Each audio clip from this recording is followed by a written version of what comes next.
It's not TV.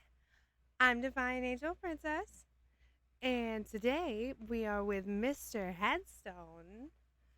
And oh wait, type in the chat so that I can pin your Twitch to my chat.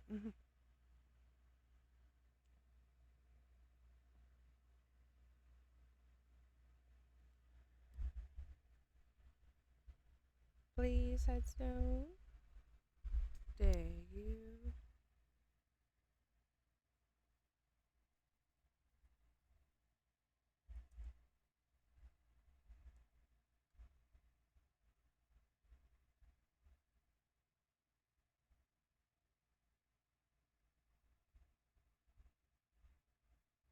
There we go. Here we go. Here we go. Here we go now. What up, Warlord? Welcome in. Welcome in. How are you? How are you? One.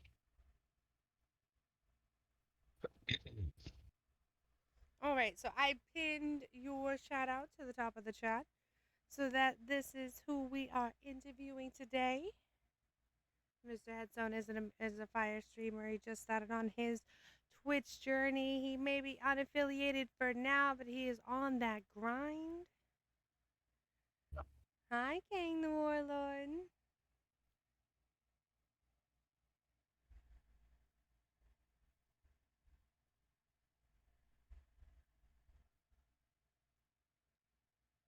Welcome in. Thank you so much for that follow a couple weeks ago. Oops, I hit stream labs instead of my OBS tab. My computer now wants to die. It's like, hey. Labs will do that. Why'd I do that? Because all good things happen to Trip. Mm-hmm. Ever see somebody with the best intentions trip and fall down the hill? Yeah. And ruin their Sunday dress with ice cream. Many times. Many times.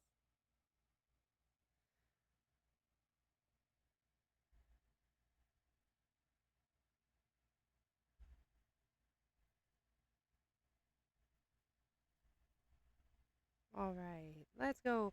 Okay, so I did the intro where Headstone is a new streamer right here on Twitch, but more than that, he's an amazing, interesting person. And being said, an interesting person, today we are talking about the fact that you are an ex-Mormon ghost hunter. Technically ex-Mormon. What? Technically ex-Mormon, so. Technically ex-Mormon. Yeah. First off, do I have your consent to be talking with you and posting it not only on Twitch and YouTube, but anywhere that I see fit to spread this conversation far and wide, as we do right here with interviews with interesting people? Yeah, full consent. I will also be tagging his Twitch/YouTube/socials in the description of the YouTube video because I'm cool like that. Yeah. That being said, how are you? I'm doing pretty good this morning. I'm trying to make sure that everybody can hear you nice and clear.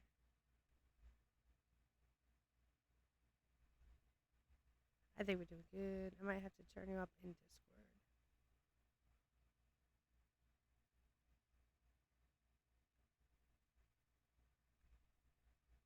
In the background, no, can't hear my fan noise, can you? No. All right, good.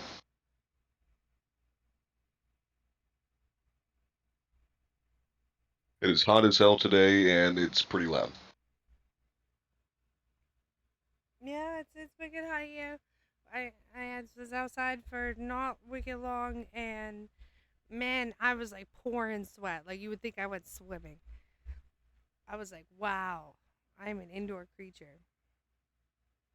Like, it's like I thought I liked vampire. the outdoors, you know. And yes, everybody might be wondering, oh, Hey, weren't you gonna do those bicycle streams? I was literally just talking about that today, and like I'm gonna get on it and whatnot. But like, come on, man, you're gonna see me slip. You ever see somebody slip and slide on a bike and trip and fall and die? That'd be me. I'm a klutz. My bike out. It's been since I was a kid. I've ever rode a bike. Last time I rode my bike was in my old neighborhood. I actually rode up to the gas station, and that's when somebody tried to take my change. What? They didn't ask for it. They were gonna take it. No, the full grown man just reached into my pocket. What the flip? Yeah, no. Wow, that the audacity. That's wild. Yeah, good thing it was in the other pocket. Then what did he grab? Not me, that's for sure. He was strictly there for change. I don't think he was a weirdo.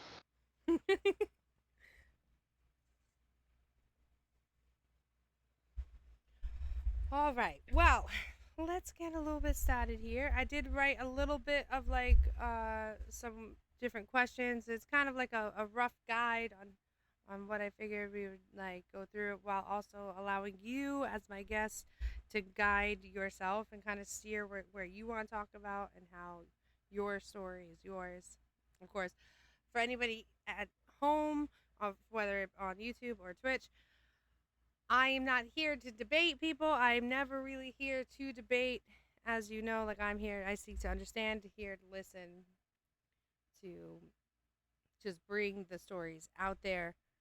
I'm never one to challenge like that. So you'll see that a lot of that in like the flat Earth one and Native Hawaiian vegan and whatnot. So we come across all sorts of people, and this is very different slash streamer. And he's gonna tell us how he became ex-Mormon, became a Mormon, left the Mormonismness, and see and Yeah. his adventures as a ghost hunter. The Ghost Hunter is probably going to be much more entertaining. It is terrifying doing ghost hunting, Oh, I believe it for sure. especially around the Midwest.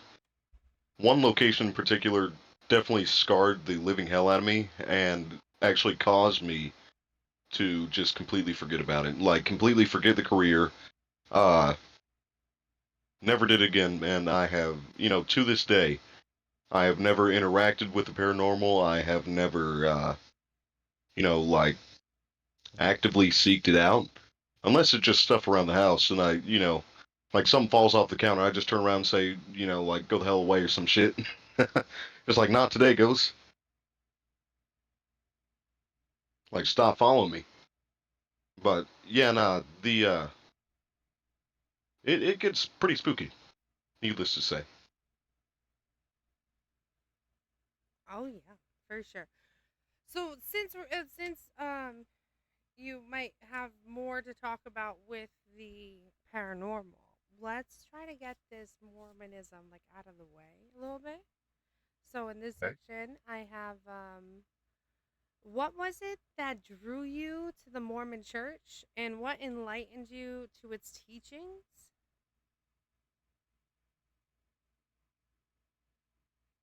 I would really say intrigue because me being Orthodox Christian, I never really branched out aside from growing up Baptist as a kid.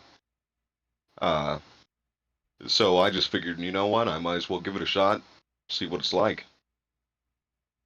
Because it was mostly to be a learning experience of how different New Age religions kind of came to be, um, how they start, how they operate, and honestly, I definitely learned quite a bit during that time.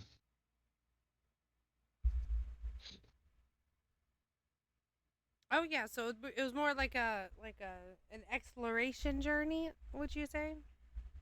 Yeah, it was definitely exploration. I really didn't take it too seriously. So like, which part of the Mormon doctrine would you say was like the most difficult to agree with or understand, and which part was like the easiest to understand or acclimate to? Well, the easiest to understand and acclimate to would definitely be it is a Christian based religion. Uh, they're all about Jesus. Orthodox Christians are also adamantly all about Jesus. So that's definitely one thing that made me feel little more comfortable interacting with the church per se. So they're a little bit more like devout. Uh, In their way, yes, I I mean, would I don't definitely mean say they're devout. I devout. mean, and when I say devout, I don't mean like, I'm sorry, like I don't mean like they're closer to like No, no, a I hardcore. understand. I just mean they're like all rule following. Like the ones that Yes, they, they are definitely all rule following. They don't like coffee, they don't like tea, any hot drink, alcohol, none of that. Oh wow, then they're not gonna like this second Celsius I just cracked. Oh no. Respectfully, I'm Respectfully cracking it. sorry. Yeah, I guess so. Hmm. At least I'm not like pouring it down other people's throats. Like it could be worse. I could be like spraying people with it. I feel like True. that's. I Get wouldn't. you a Celsius water gun. Right? Oh my god, I bet you that's like the Amish's worst nightmare. Oh, it's gotta be. Or taking someone filming it, because filming to them like takes their souls and stuff, which is like fair. You can believe whatever you want. Like Mhm. yeah, they're not the only civilization that believes that either. So, anything. This isn't sponsored, but I am drinking a Playa Vibe, and it's sparkling pina colada edition, which is strikingly different than the retro vibe sparkling sherbet slush, which was the last one. And the last one is better, I think, but this one's good too. Sounds pretty good. I thought you were gonna say, I'm not gonna lie to you, I'm gonna shoot straight, and I thought you were gonna be like, oh, the easiest thing to understand was like the multiple women part of Mormonism, and that, and that had I to do be have a difficult. story about multiple women. Ooh, Uh, so just to give a little bit of perspective, this all started like how I was introduced to the Mormon church. I was at my mom's house, and my mom had been talking to the Mormons for like maybe a month at this point. They would drop by occasionally, and they happened to drop by when I was there. So they dropped by, and very friendly people. They're very 1950s ish, kind of. Dressing wise, acting wise. They talk like proper gentlemen. like formal. Yeah, very formal.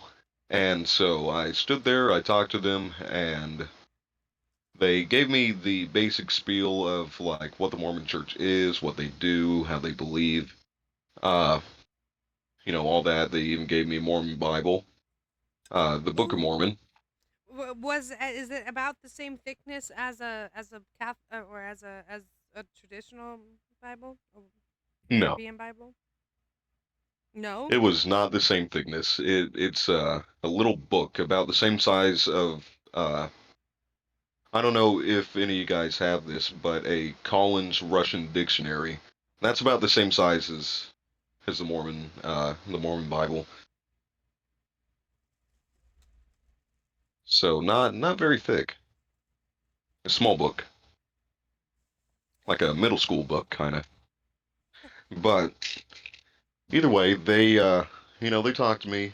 They invited me, to speak with them more. This was before I was introduced to the church, and so for the next couple of months, they would, come over. They would talk to me about what they believe in, and I was like, this definitely seems pretty interesting, and I'm, of course, learning a lot of, newer the newer age religion of Mormonism. And so I was like, you know what? I might as well learn more about these people to try and understand them. And I was with my ex at the time, and she said, "Well, why don't you go but not become Mormon? Why don't you just try to blend in, learn about them, and see how they do?" I was like, "Yeah, that's a pretty good idea." So for the next 3 months, I want to say back. This was all back in the summer of 2023. Uh, Mm-hmm. I was a Mormon. What was like the first like what was the first step in being like accepted into the church? First step of being accepted is always contact with some of the elders, because the elders themselves will kind of guide you through your first steps of going to church. Like like the people that you meet at the door, if they're not like on mission, usually and from the area. Luckily, I got the ones that were from the area. Uh, they will set up a time to meet with you at their church, and usually it won't be like during church services. It'll be like after hours. Mine was on a like Oh Wednesday, no, like not an after party. kind of well before party. Oh But no, they were pre gaming. yeah, they were. I mean, there was people there, of course. They had something going on in the rec room at the gym. Like there was at least a good 50 people, plus me and two other elders. And funny thing is that they knew that I had a girlfriend at the time, but they kept trying to introduce me to their women. Well, because you can have multiple partners there, so they were just like, not only will we convert this gentleman and his girl, but we can also get rid of like Betsy, Stacy, and Sue. Right. Did they like? What did the women wear? Like, did they wear bonnets like Mennonites and Amish? No, they wore like normal clothes. Apparently, it was a gym day, so most of the women that I, interacted with were in like long sweatpants, like long workout shirts. I've never seen a Mormon in a crop top or tank top or boy shorts. I've never seen any of that. So they were, dressed very So they're very formally. modest, Yeah, very very modest, modest. like working out and whatnot.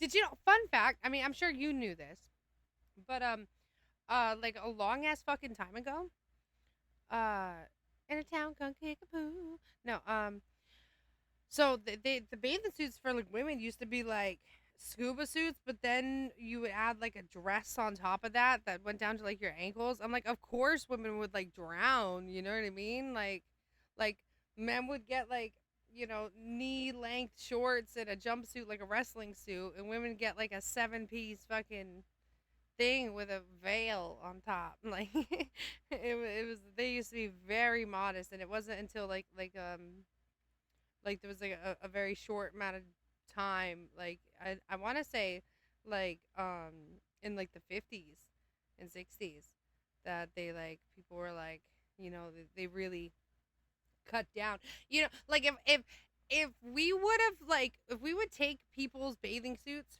from now and we like transported them back in time to like the like turn of the century, like they would I I think people would like have heart attacks. Like I think people would die. Arrested.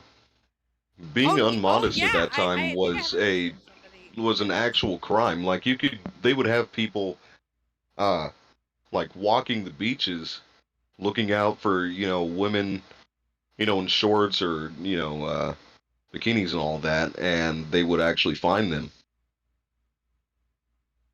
I wonder how much of a how much of a fine that would be. Like I'm talking, the thong with like the cutout in the front, like under so like the under boob cut out, like everything, like that would be like I really feel like they might put them in jail for life. Like Oh, yeah.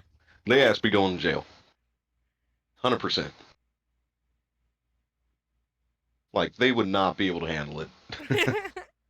oh man, imagine like wasting your like time travel on like something stupid like that. Do it for the vine.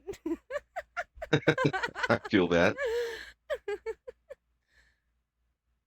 Shit, I was thinking about time travel last night before going to bed, and if I had to pick a time to go back to, I would want to go back to like the late 2000s to early 2010s, but still be the same age that I am, not like regress back to being a child.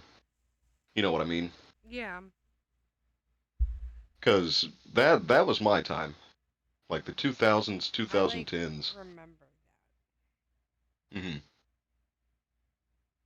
that like distinctively. Oh yeah, I was middle school in 2010. I believe I would have been in first grade in 2010. That's insanity. Yeah, it's You crazy. are younger than me, and you were sucked into Mormonism, and this is wild. Spinning it back to what we're talking about. Is that at what point did you begin questioning or distancing yourself from Mormonism? Um, that would have been maybe a month into going to church with them. They they wanted to baptize me into their church. And it's like a really big thing for them. Like you have to be baptized into the Mormon church to be an official member of said church. And even if you are Mormon in life but you die, you can still be baptized in the name of, like, say your grandpa that died. I mean, my grandpa, he died in 2014. They were trying to get me to baptize. Uh, Posthumously? yeah, they were trying to get me to baptize as my grandpa and as me. You can't stand in for your deceased grandfather. What is that? Yeah. Maybe if you had like his ashes or something. I don't know. Maybe they. I guess they can in that church within those walls. Um.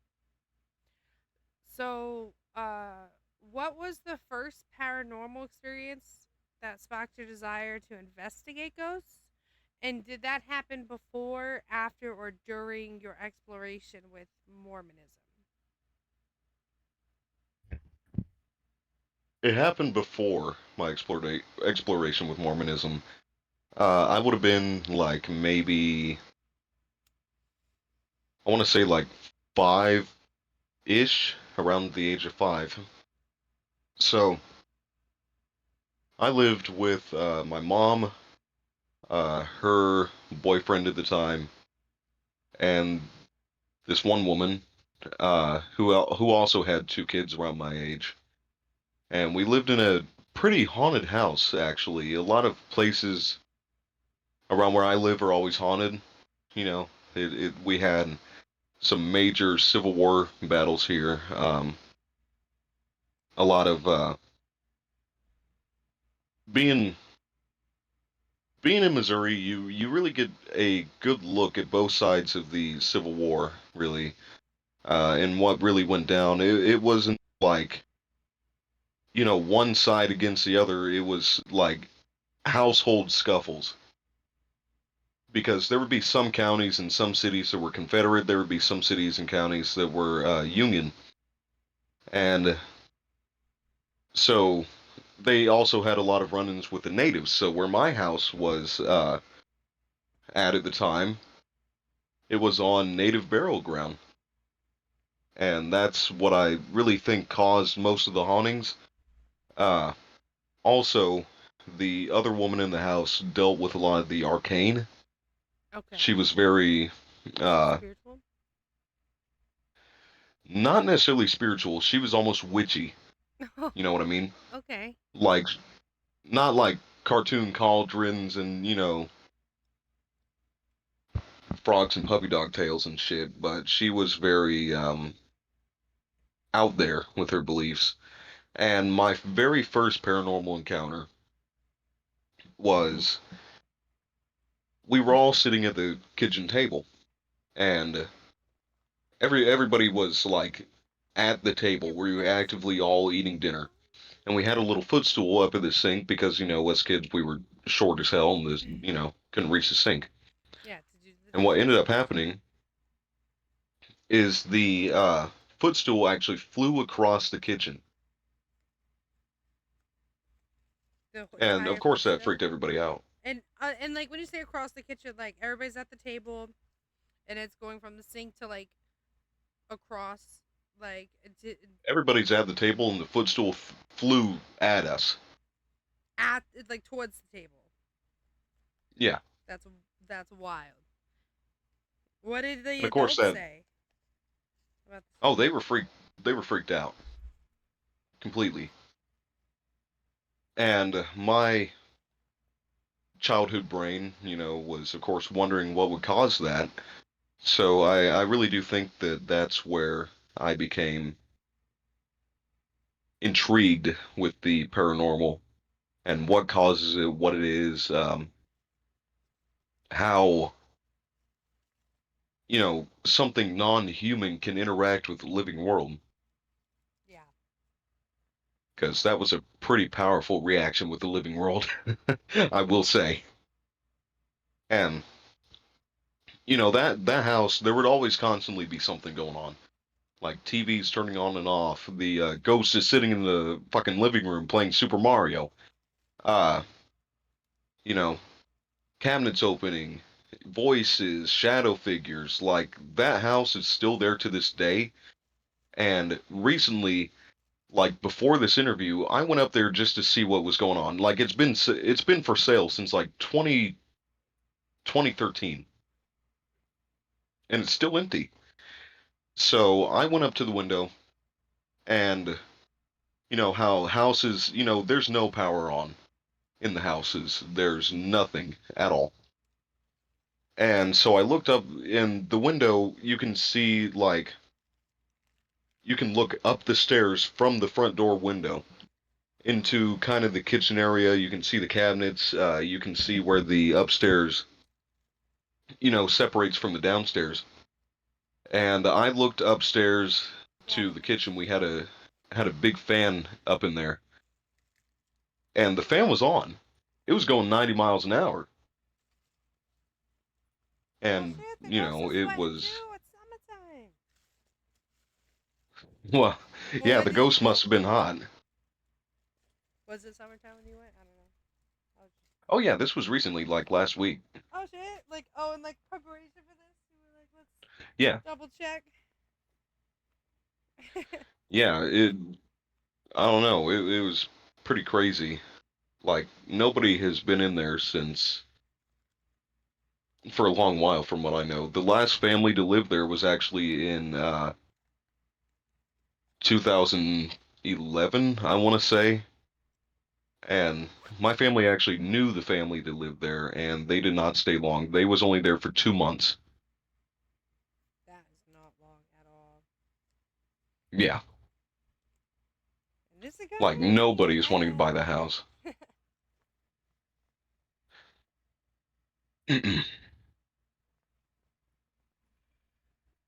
Well, that's like an incredible first. And yeah, how old were you in that house? You said.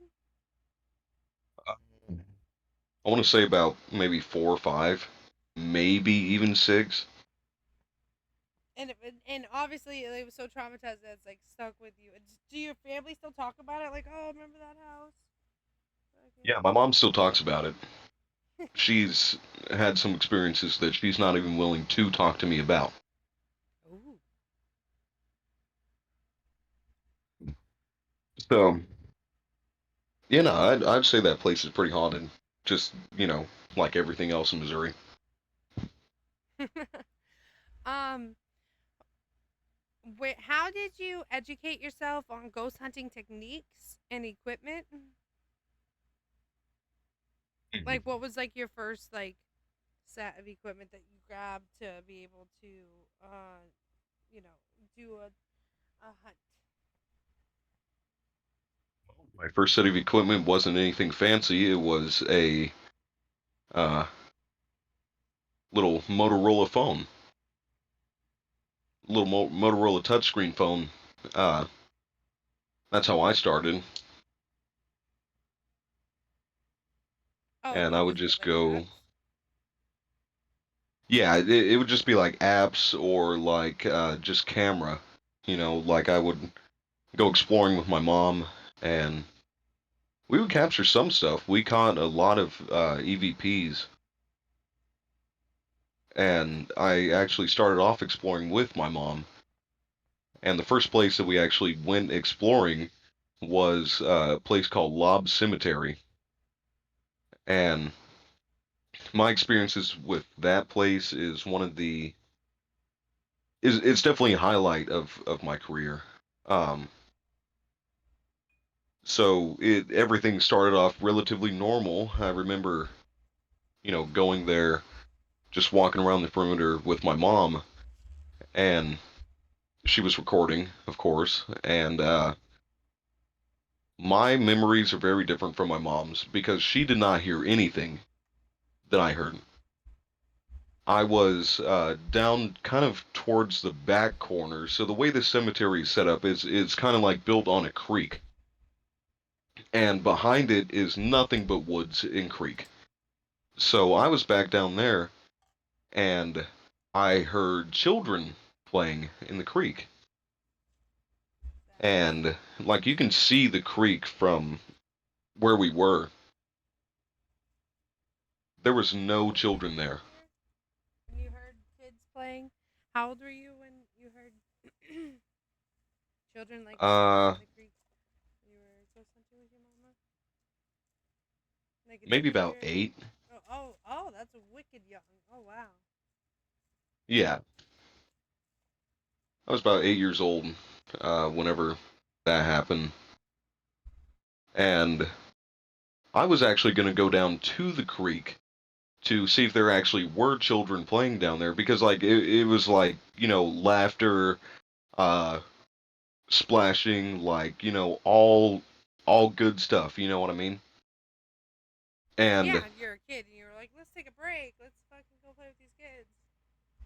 yeah, and in my experiences later, I found that some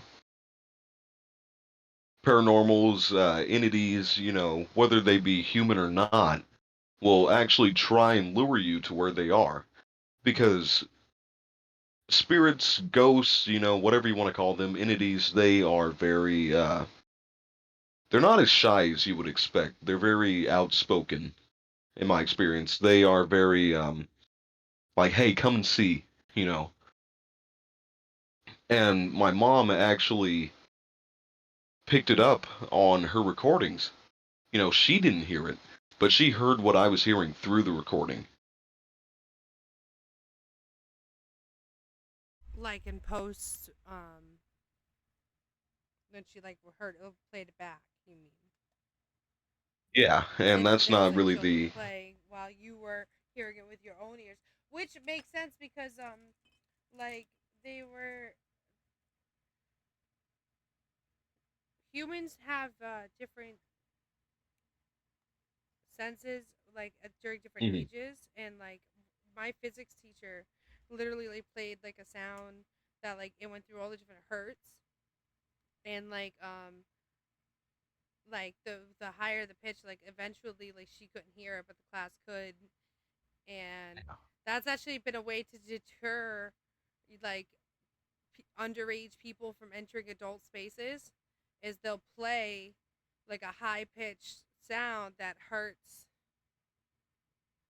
a certain age group. So it could be like at an actual like, you know, I don't know. I think that's like it's such a interesting thing, you know. It's pretty interesting. So that makes sense that you heard it. Yeah, I still have very And good it was ears. obviously towards you as it was mimicking children, or if it was mimicking like it was like a positive. Let come down here, come play in the creek.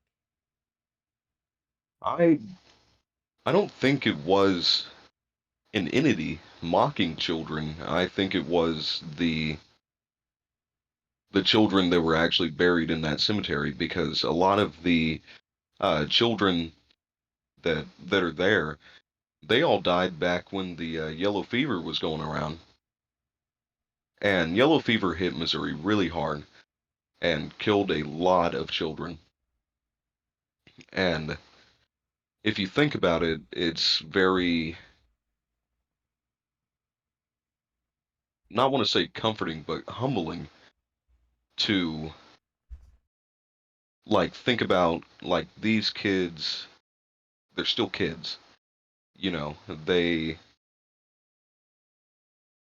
even in death, they are still very Like eternally children. active with our world.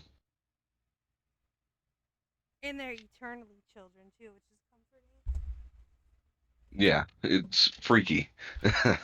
But Though some people believe that like the that Robin Williams movie where he like goes to hell to save his wife, you know? Um and that people turn into their like most authentic selves. So like his son was like a black man, and like his dad was actually like a young boy. It was actually a beautiful movie. Let me see if I can.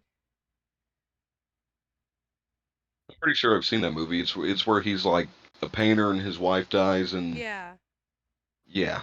Yeah, I've seen that movie. what dreams may come. Hmm. I cried so hard in that movie. R.I.P. Funny Robin enough, Williams. my I'm pretty sure it was my grandpa. Uh, Not my great grandpa that died in 2014, but the only movie that I've seen my other grandpa cry at was definitely that movie. My great grandpa, however, he cried at E.T. E.T. Hmm. Oh, he was actually an alien. Your great grandfather, and he was like my Maybe. people. I'm sorry. Recipes. My Maybe bad. he was definitely a bit out of this world. He was very cool. And I even have paranormal experiences with my grandfather's spirit as well. Oh, is he And like a you guide for know, you now? You think? uh, not anymore per se, but this was definitely he was definitely more active around the time that he died. So like He besides your oh wait, my bad. Oh no, you're good. Go on. No, no, you're good. You were talking about how things were active like right before he died or right after? Right after he died, and my grandma even shared the same experience as well. We would hear things like moving. We would you know see lights turn on and off. One experience in particular, we used to have a big ceiling fan in the living room, and it could only be turned on by remote. And the remote was in the cabinet. So we were all sitting there, me and my grandma, and the ceiling fan just starts going crazy, and the lights turn on and off, and nobody's touching that damn remote. And my grandma, she goes, "We see you, Dwight," and that it just all stopped. Wow. Yeah, Now did he wanted to be known that he was there. while he was alive, did he ever say, "Oh, like I'm definitely gonna be like coming back. I'm gonna like fuck with you. I'm gonna like be." Was he like a No, jokester? Was he like or was he like how was his faith? Like what was his faith? Like what did he um believe would happen? I actually got a joke about my grandpa and his faith. So no, he didn't really talk about faith much. Of course, he believed in God, but come to find out later, he was actually Protestant. And I have a joke about this, and how we figured that out was through his dog tags, because I found his dog tags in the basement, just going through his stuff, which I, of course, still have today. And it said Protestant, and I showed him to my grandma, and she was like, "Huh, I never knew he was Protestant." And I can imagine So they, him, what kind of wedding did they have? just a normal in-house, no, not in-house, but like, in the church wedding. It was they lived in a small town at the time of, I believe it was Mountain City, I think. Which, there's a lot of stories about that place as well. Skidmore, Mountain City, all those places over there. Have you ever heard of the story of McElroy? My grandpa and grandma actually knew him personally, and my cousin, my older cousin, Oops, sorry. he was actually on the property when he was shot, and of course, he didn't see anything at all. Nobody saw nothing. Mm-hmm. Yeah, of course. But anyway, back to the joke about my grandpa. I can imagine Tell us him. about your day, Grandpa. Uh, I can, I can I can imagine him getting his dog tags made, and back in the day it was usually you're either Catholic or Protestant, but I can imagine him getting those made and being asked what your religion is, and I can imagine just the way he says it, right? I can just be like adamantly hear him in my head being asked that question and being like, well, it sure as hell ain't Catholic. So, I actually have you a know, short funny story about religion and people asking about religion. mhm. Real quick. So I was working a lot, and long story short, my appendix had burst. I didn't know my appendix burst. This is actually a channel point redemption in the appendicitis nurse story in the channel points, but I'll tell it anyways. Um, so I just thought it was like normal cramps, and I ended up like collapsing. And when we went to the hospital, like the closest hospital was a religious hospital. It was it's like a Saint blank. I don't want to say what because then it's like like wicked close. But when they got there and they're doing like the intake or whatever, and I'm in a lot of pain now. No, like I think I'm like dying. Like I don't know what the fuck's going on. I was young. I was like 19. I was like, oh no, like I worked too much mid the goddamn energy drinks. Back then it was like monsters. So I was like, I don't know what's going on, and they were like, oh, like, and now listen, while we were waiting, I saw this this nun, right? Because remember, it's a religious hospital, so this nun is walking back and forth in the ER, but nobody's talking to her. She is not in anybody's way. She doesn't even have to move out of a way of like a cat or nothing. Just pacing back and forth in a straight line. Nobody's fucking with her. Nobody's talking to her. Nobody's acknowledging her. I'm freaking out and I'm staring at her. And my mom's looking at me and then looking at the nun and looking at me, looking at the nun. And my mom's like, "Are you? Do you want me to like? Do you want me to go get the nun? Like, do you like? Are you feeling like you need to like? Are you feeling religious? And I was like, oh my God, thank God you see her too. Because I was like, yo, if I mention that I see this nun and nobody else sees this nun, I'm going to be in a different part of this hospital. I'm going to be put somewhere else right now. Like, because I'd You're gonna never be in the been, funny part of the yeah, like hospital. I'd never been to a religious hospital before. And that was before the intake people came in to talk to me. So after, I'm like, oh, thank God my mom sees her too. Right. And my mom laughs at me. Then the nurse comes in, we're going through like da da da da da, your name, blood, whatever, blah, blah. And they get to like, oh, what's your religious affiliation?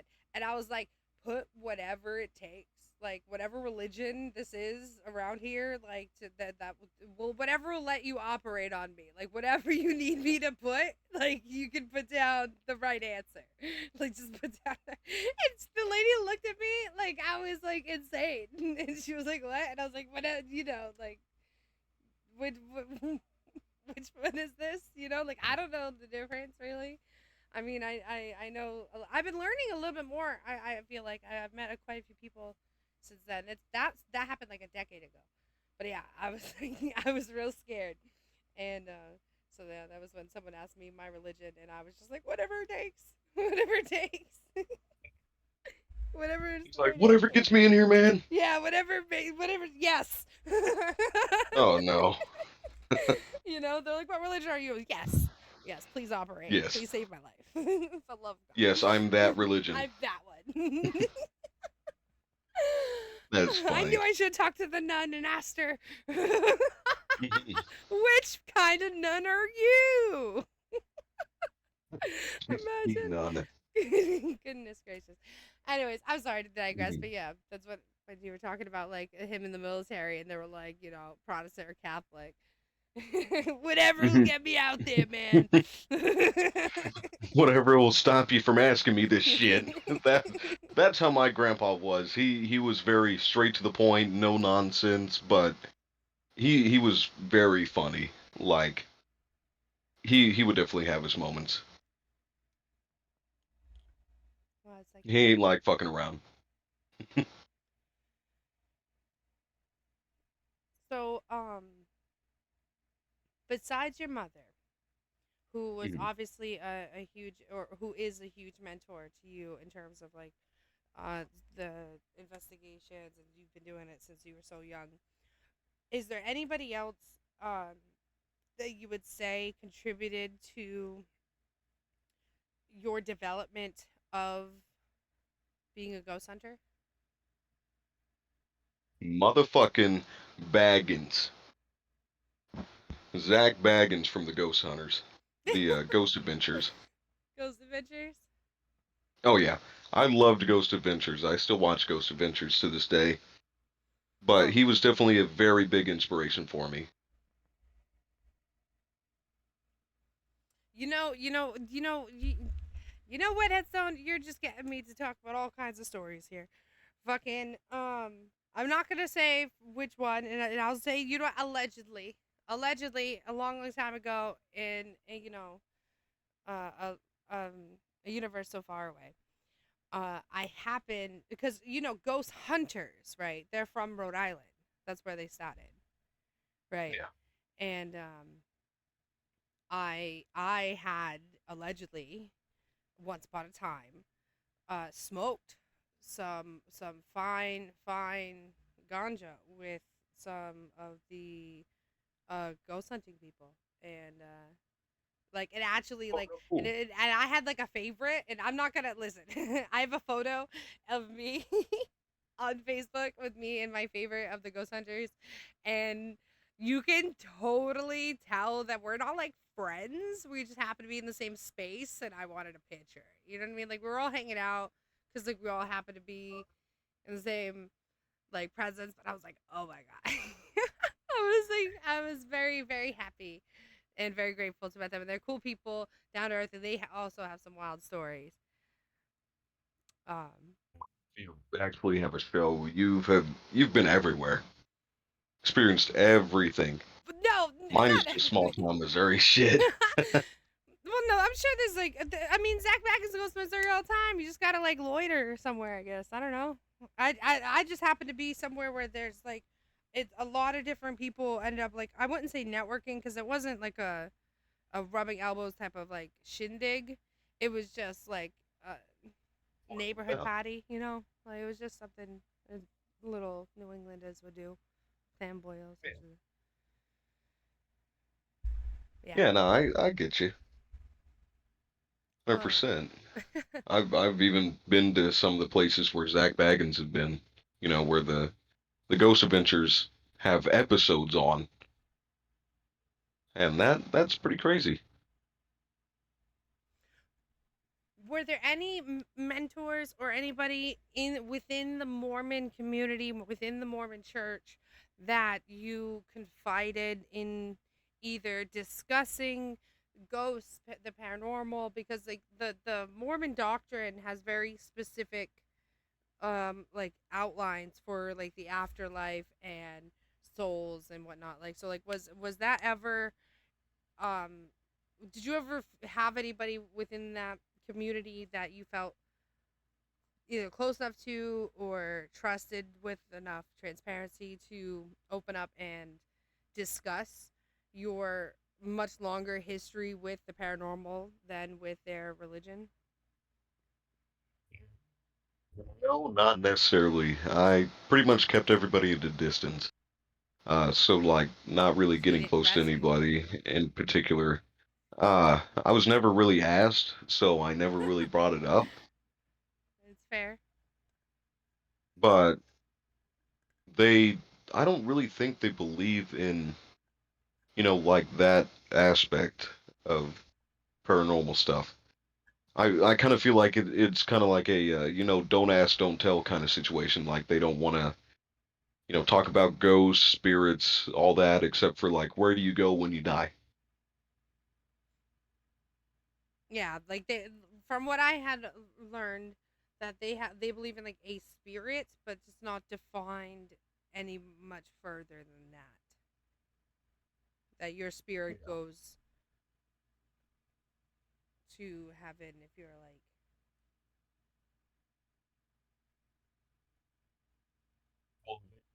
Believe that there's like three planes of existence, and I don't really remember exactly what they are, but I know where they are. You know, they believe that in the sun, moon, and stars. So basically, like if you were kind of a shitty person, you'd be sent to the moon, and you would live on the moon for all eternity. Uh, they believe if you was a decent enough person, like you would live on the sun, which is wacky as hell. And they believe if you was a good, true blue fucking Mormon, that your ass would get your own planet out in the stars. you, our very own planet. Yeah, they would often, talk about how like spirits will transcend throughout space to their own planet, and you can do anything you want. Your planet's anything imaginable. Like if you want a planet, made out of chocolate or some shit, you can have a planet made out of chocolate. If you wanted 70 million wives, the whole planet would just be full of women and you're the only guy, you know. But you had to like earn it. Yeah, that was their heaven. Getting your own planet is your heaven. That's kind of okay. This might, and I mean this in the most loving way, and most respectful way. But that kind of reminds me of like Dragon Ball Z in a way. I feel like a little bit. Kinda. Like I don't know the Actually, a lot squid. of Mormons did like Dragon Ball Z. I will say that. That I interacted with at least.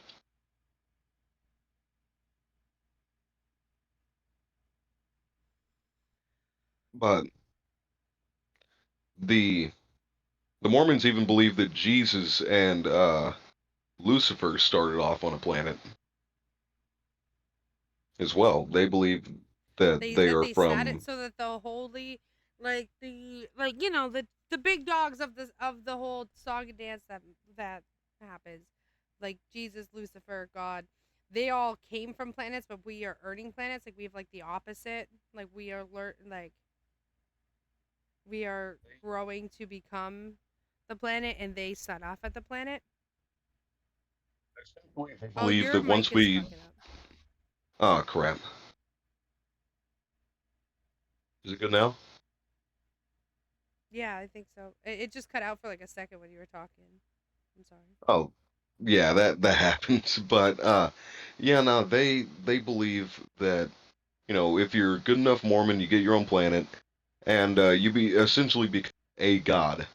Like their version of heaven is getting to be your own god on your own planet, and they believe that in the something called the All Father, which I'm not too sure exactly what they mean by that in the Holy Trinity, but they believe that somebody gave birth to God, lived on a planet, and that person that you know was birthed by the All Father, the All Mother, uh, became God, and then they believe that God had two sons, right?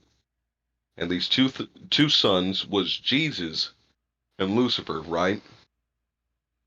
and there was like a quarrel on the planet, like a family quarrel, and so Lucifer was actually sent to Earth with anybody that backed him up. You know, so they believe that demons uh, got to walk the Earth before humans did, essentially. So that, like, demons carved up, like, and made their mark on the planet before. Yeah, basically. And then God was like, "Hey Jesus, you got to go sort that motherfucker out because this is crazy." So, uh, Jesus was sent down there. That's when the Bible starts. They have a whole story about how they think the entire story of the Bible started. Which they believe it started in America, right? Yeah, they believe that uh, everything started in America. They believe in which I believe are the people of Israel who left Israel to go to America, and the Nephites, I believe, who were the native people of America, who they believe were white. They believe that the natives of America before the Indians, well, natives, uh, were white people. Like Slavic. Or, you know, Well, there's been historical evidence of Asian people coming over not only the land bridge but also by boat a long time ago, and then, like, intermingling with Native Americans. That has been recently, in the last, like, 2 or 3 years, been alleged. I'm not, like, an expert. they believe that these people were like tall, white, blonde-haired, blue-eyed people. Like, and they would often have like clashes with the Nephites, the Israelites who left Israel. Uh, every depiction that I've seen, I have not seen one depiction of a Native American. Like Like a like William drawing. Knifeman type style. They don't show natives in their culture as being these people of culture, you know what I mean? Like actual native people were. They believed that they were all like just tall, white, blonde haired, blue eyed people. Wow. Well, that's Yeah. certainly a thought. Oh yeah. One question I always wanted to ask him is how the hell do you think the natives are here? you know? Yeah. But probably wouldn't have even got a straight answer on that. But also whenever they also they don't believe this anymore. But the videos that I saw were like old and like cuz they once you get a little bit into it, they take you kind of through their initiation process before you're baptized. But another thing about like race in the Mormon church, they believe that everybody that was sent down here with Lucifer, their skin turned black. Um. Not, yeah, Uh. yeah, That's bold. I can very, see very why they bold. don't start off. They don't lead with that when trying to Yeah, convert people. yeah, they Um. don't lead with a lot of things. And they actually didn't allow black people or people of color into the church until like the late 70s to the 80s, even into the 90s in some places.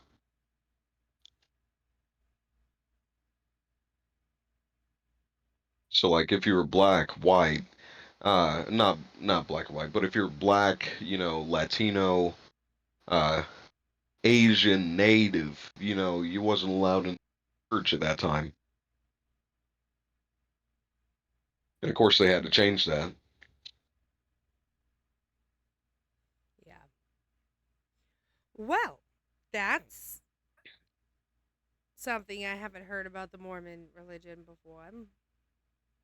Thank Mhm. you for the lurk, Noah.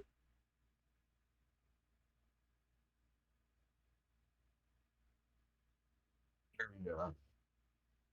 Definitely strange bunch, respectfully. But yeah, no, the some of the videos you'll see, like whenever they introduce you to the greater church, is pretty crazy. Uh, Whenever they were like trying to get me, into the church, I remember being told to meet at this place at this time. And I didn't even know that this place existed, and I don't even live too far away from this place. But it's like a museum of Mormonism. And so I meet with them in the parking lot like a freaking mom meetup. And, I'm sitting outside my car, I'm just chilling, hitting my vape and shit. And then they pull up in their car and they're like, all right, let's go. So, I follow them into this building Speaking of because I. following, thank you so much for the follow. I am Luca98. Welcome Very on nice. in. We are talking with Headstone, and he is the interesting person that we are interviewing today. I'm sorry. Wait, that means you'd only be one follow away from your goal. That's good. Hey, Or did you already hit that goal? well, it's a minor a milestone. I'm one follow away from the minor milestone of 2,375. Pretty Um, damn big milestone, in my opinion. and yeah, yeah. I at 3,000 followers, I said that I would do a dance battle.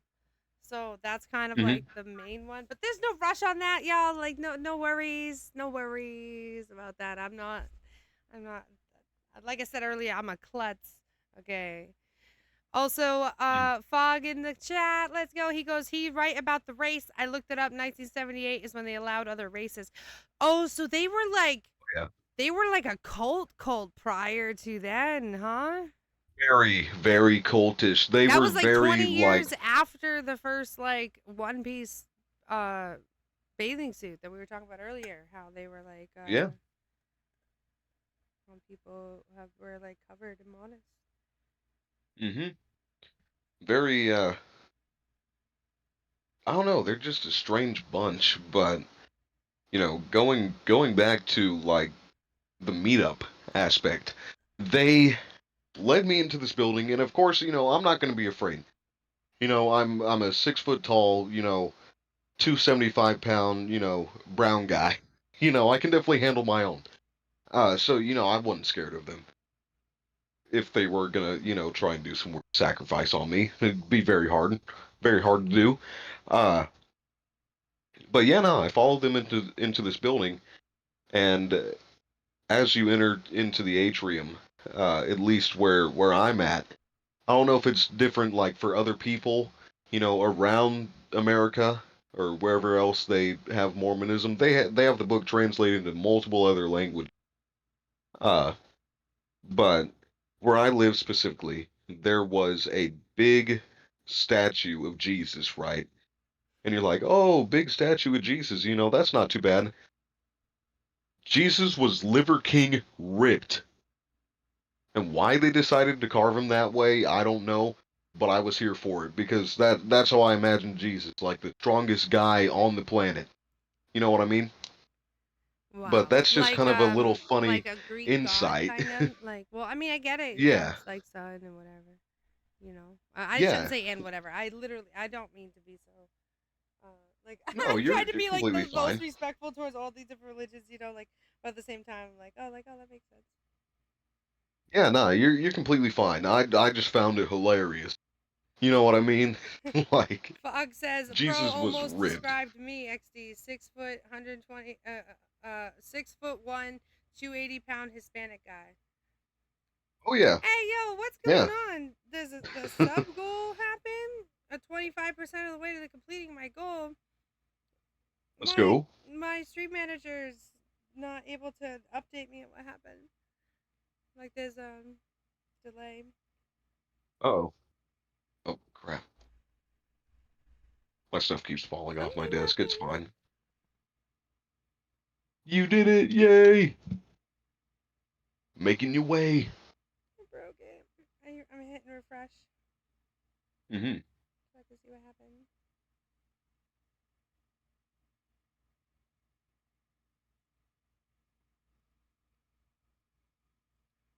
Hey, Cake Eater's here. What's good? Let's go. So many great creators right up in my chat. I'm so blessed to know so many cool people. What did you do? I can't see it. It doesn't even say in my freaking list. It just says blessed out. Let's go. So Yeah. literally best shooters right in Twitch on here right now, right here. Oh.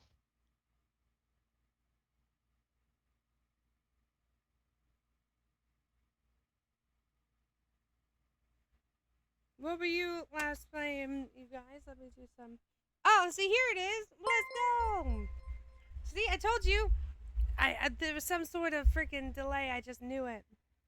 Stuff is happening now. Yeah, stuff is happening now. Yay! Cake, cake, cake, cake. Yeah. Oh, daddy, like it. So excited. Hmm.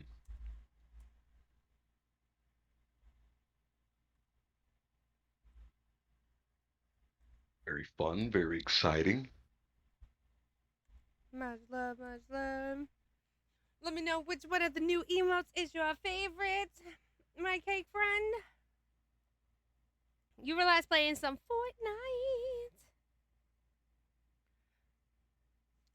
Like Fortnite. And if you guys think that the stories and the experiences that Headstone is describing today is cool, you'd be surprised to find out that he's even cooler when he streams himself. He is on that grind to become affiliate. We're so blessed to be able to hang out with such fresh meat on Twitch today. Right. Am I allowed to call you that? I feel like I am. Oh yeah, I don't really I was care. like, let's see what Daddy Bezos says. And he says, as long as he gets paid, he doesn't care. Daddy Mhm. Bezos. Daddy Bezos. On God. Oh, look, Nightbot knew we were talking about Fortnite. Hey, yo. Yeah. Hey, look at your fucking. Look at the cheeks in the chat. Cake always bringing the cake. Literally. So delicious. I'd lick the frosting off that cake.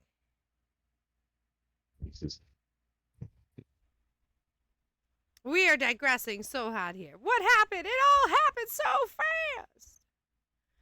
So We we were talking progress about backwards. Mormonism and how prior to 1978 they did not allow any other races in, but now they were trying to convert you and With a big buff statue of Jesus.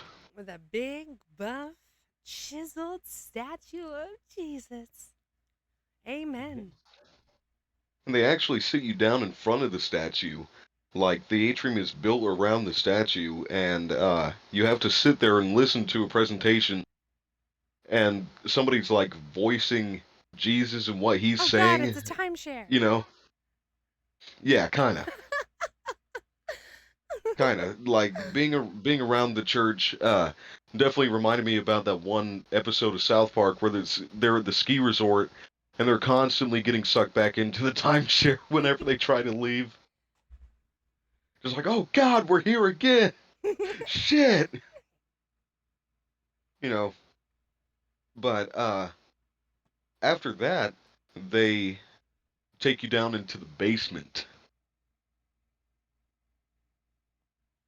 Yeah, The the basement of frickin' the basement. church?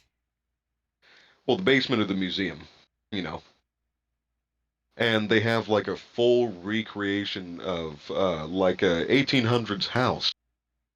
And you have to stand in the house, listen to another presentation about, like Mormonism and how they lived at the time, and all that. But either way, then after that, you progress to where the very first Book of Mormon was printed, like the actual printer that it was printed on at the time. and it was the only one left because the the townspeople actually revolted against the Mormon Church and burned down the entire printing press of where they were making the Bible. Well, not the Bible, but the Book of Mormon, and they burned everything. They, beat up the Mormons. They And was this like Ben Franklin's still alive, right?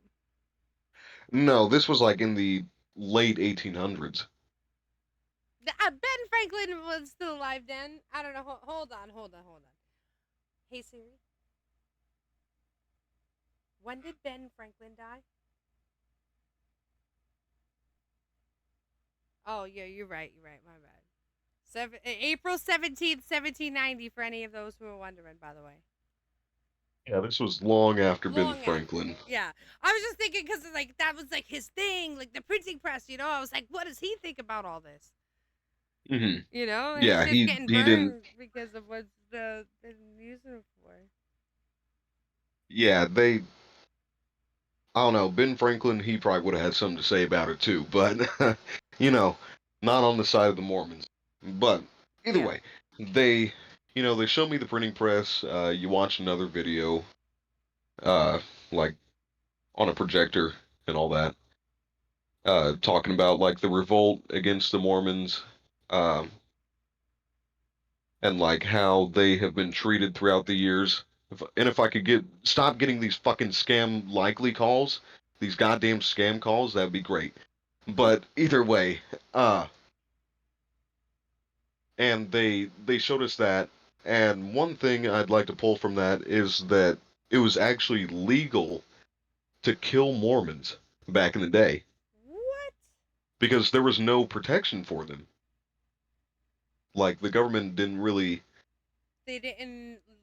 They didn't register it as like they didn't recognize it. I mean, not registered, recognize. They didn't recognize it as a religion. They not only did they not recognize it as a religion, but this is like recent history. I think like even like the 70s, I think as well, like with the race stuff. But they didn't recognize them as a religion. Not only that, they didn't recognize them as people. So what the government said that the people could Which do is is if a fair when Mormon you shows say up at that your door, people who of different colors are demons. Like I mean, so I mean, it's only yeah, fair to be described as not people. So before anybody who just joining us starts going, well, why is the government doing this? It's like, wow, they are literally like condemning whole groups of people. yeah, they was not considered people, and there's no law protecting them from, you know, getting killed. Like if they showed up on your property, you could shoot them. You could shoot as many as you want, whenever you want, if they're on your property. You know, And are they? Do which they do door to door like Jehovah Witnesses? yeah, they do door to door. They will go throughout like they kind of did it how I did it in my career because my career's in sales and marketing. I started off as a door knocker. And what we would do is we would print off little sections of maps of neighborhoods and, mark out where we go, which houses we hit and which houses not to hit, uh, and all that. And then they even do the same thing. They have a whole map probably of like where different neighborhoods are, where to go, which houses they've been to. They have apps and stuff. You know what I mean? Like even when I was talking to them, I would like see them write stuff down about me in an app, where I Oh, live. like they're the. Uh, Do you remember? I don't know. Well, you wouldn't remember, but like you've ever heard of They were like back in the day, right? We had for a very short amount of time. It was like a drawing pad that was like a beeper kinda. It was like a little like a what were they called? Not Walkman, but like because the Walkman was the cassette tape, but this was like I want to feel like it started with a P.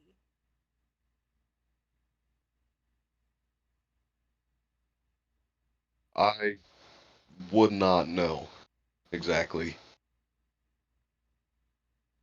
Palm Pilot? Palm Pilot. Yeah, it was the Palm Yeah, somebody said in the Pilot. chat Palm Pilot. Let's go, cake, cake, cake, cake, cake. Yeah, it was Okay. called a Palm Pilot. That was like a hazy. I remember. Where's the memories? The memories.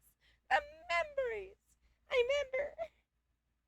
Yeah, You Palm remember? Pilots were like the PSP, but for like BlackBerry wielding freaking corporate America. Oh, I loved my BlackBerry at the time. Yeah, it was a popular handheld personal digital assistant (PDA), combined computing, organizing, and communication. Launched in 1997, one of the first successful handheld devices, helped bridge the gap between electronic organizers, PCs, and mobile phones. The Palm Pilot was compact and lightweight, with a long battery life and touchscreen display that users could interact with using a stylus. Ain't that some shit? Ain't that? Don't that sound cool? Want one? You want one? Yeah, Yeah. now it's called a Kindle. No, I'm just Ah, kidding. damn it. Well, essentially, they're just it's just like it was a tablet for the tablet. And it was all black and Hmm. white, and you didn't. There were no games on it. I don't even think it was like internet on it.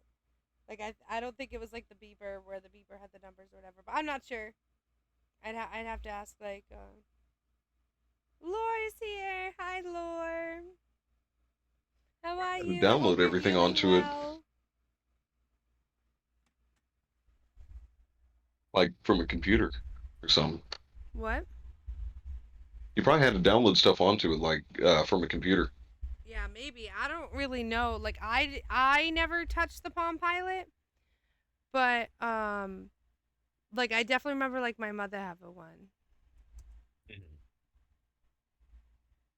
I remember not the Palm Pilot, but I remember MapQuest.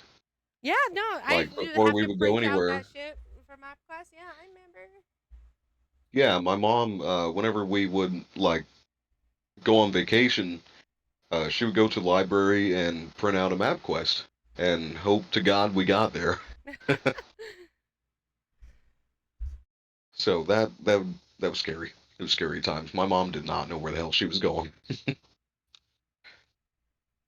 But yeah, What nah. else happened in the basement of the Mormon museum? So after that, after we learn about how the Mormons were back at that time into more recent history, Listen, that's when the every big like finale what came. every 3 words, your shit is like cutting off, so it looks like you're like censoring yourself. That's my bad. It's just it's weird. I don't really know. But is it still happening now? Like, are we good now? I think we might be good now.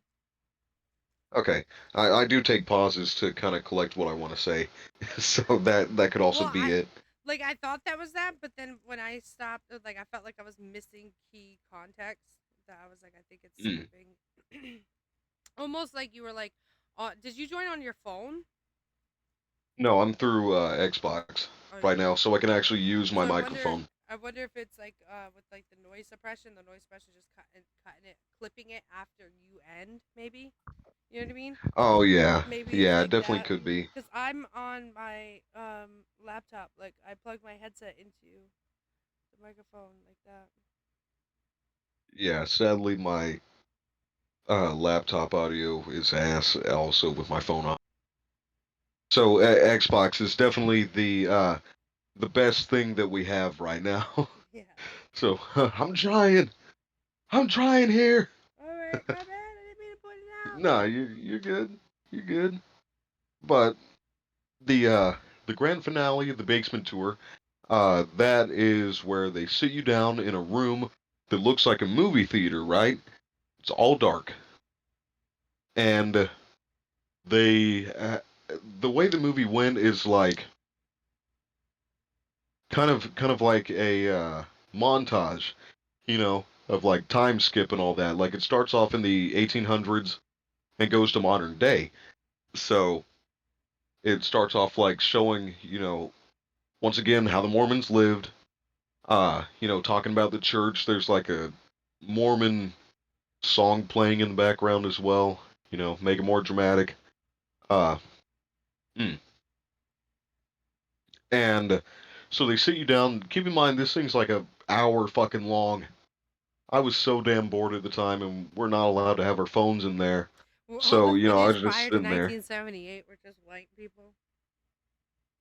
Huh? They remember? I was like, and all the footage from prior to 1978 were just all white people. Yep. Because Yeah. like All white just a people. little callback, of course. All white people. But, yeah, no, that was pretty boring. Not much of a grand finale. A little bit of indoctrination here and there. Was there any Uh, like cookouts or anything that you went to that like stuck out for you? yeah, I actually did go to a cookout. They, What was served there? uh, I don't remember exactly. I only remember what I had, and I just had like a couple of hamburgers and some hot dogs. It was held in like the grand yard of the church, the temple, and it was very. I don't know. I mean, there was other people there not from the Mormon church. It was just like kind of a big city cookout hosted by the Mormons. So they're gonna try and come up and talk to you while you're eating about Mormonism. Let's go. Under the big top came in. He's actually hit the hydrate button, so I request you, Headstone, to hydrate alongside me. Some H2O. I've been hydrating throughout this whole thing. My throat's been dry all morning. That's why water would be good for you. I want me a fucking Under the big Pepsi. top That's is what I want. editing. Hope that they get done. Like, play. Well, let's go. What are you gonna play? If you gonna when you are able to play, Cake Eater still throwing that cake back. Hell yeah.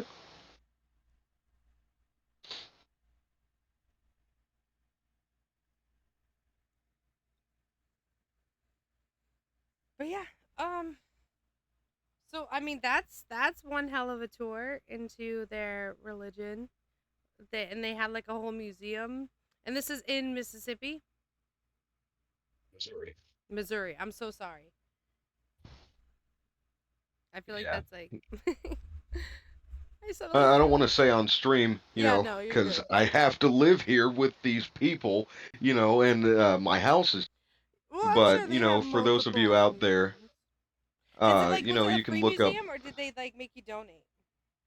Oh, it's a free museum, but they did say like, hey, you can donate, and I was like, oh, I left my wallet in the car. But for those of you that you know look it up, Mormonism, from what I understand, was started in my county. Oh, so that kind of makes more sense. You got because you got like full strength Mormonism applied to you all those days that they came a knocking, because this is where it like had started. If that Yeah, makes they did more sense. than just come a knocking as well. They there was one time I went out for a drive. I believe I was going to the military surplus store, and so like I was out of town, right? Like completely out of fucking town, and I get a text from the Mormons, like the Mormon elders that have been looking after me throughout this whole experience, and they were like, "Oh, where are you headed? We just saw you driving." They Excuse got me, tracker. fucker. Like, so of course I didn't respond, but I was just like, "What the fuck? You serious?" They bugged your vehicle. God, I really hope not. But yeah, no, that's when I started to distance myself a lot more from the Mormon Church. Like, okay, well, I've already learned, you know, and even years after this, like, this current year of 2025, the the Mormons will still call me. They'll still, try to talk to me and get me to denounce my religion, join their church, show up at my house, and just do a whole bunch of that wacky shit. Because they're like, we almost had you. You're the one that got away. Yeah, they stopped coming over, recently because every time they would come over, I would just start, preaching to them about, orthodoxy and how we operate. Ooh, and they didn't want to do the like compare and contrast. Man, I was breaking out them icons. I was serious. Like the depictions of Christ and all that. My favorite icon that I have is the depiction of Matthew 17, the transcendence. You know, that's the one I have on my wall right now. And Matthew 17 is definitely one of my favorite uh, Very famous, very famous. stories from the Bible because Jesus was like, "Hey, y'all can't say shit until I die." Yeah, you gotta wait till I'm gone. Yeah, like do If you not read say this, nothing. if you read this, I'm already gone. Yeah, pretty much because they witnessed uh Jesus, like transcend. They witnessed him transcend, and Jesus was like, "Hey, this wasn't expected, so y'all better keep quiet until I'm gone." You know, Maybe there's like a time period where he's like extra vulnerable, like as he's I don't transcending. know. I don't You know. know, and he's like, "You gotta wait till my full strength." See, again with the DBZ, I'm Hmm. so sorry. You good? You know what it is? I saw a DBZ a bumper sticker a couple days ago, and at first we weren't sure what it was. And then I'm like, wait a minute, it's got a tail, and then it kind of has like the Kakarot hair, but like dark. So I was like, oh, that's like Super Saiyan, like like Mhm. times whatever it was, it's like five or something like that. I don't know, but it was kind of faded out too, so we were like, dissecting it, so it must be still my head. But Oh, that's pretty well my experience with the Mormons. They started offering me women. They took me into their basement and then me. So yeah, that's kind of how that went. incredible! Wow, that's well. I mean, they're persistent. Very, very persistent. So with the ghost hunting, I know you said you started with your mother as a child. Um, but describe your typical process when you arrive at like a haunted type location. But I was thinking like because uh, maybe like how your mom did it and then like how you do it, or if there's like or if it's like the same, like is it like a tradition where like you kind of tackle the same way? My mom was just very spur of the moment. You know what I mean? She was, we would, being a kid, I mostly just followed along, So like anything she found interesting, I would just hang out with her, throughout that. But me doing it, I was very precise with what I wanted to do. And like I would even be walking around places and be like, "Hey, you know what? Maybe I should record and take pictures." You know, one place that I remember actually first catching a figure on camera was the Oddfellows estate, right? I don't know if it's like necessary estate or like clubhouse, but Ghost Adventures had actually been there, you know, before I did, And did you watch that and episode before you went, or did you not know until yeah, after? Okay. I watched that episode before I went. I Okay. mean, I knew about the building, but I hadn't actually seen the episode yet, so I watched it and I was like, you know what? I'm bored as hell, so might as well go up there. And so I go up there.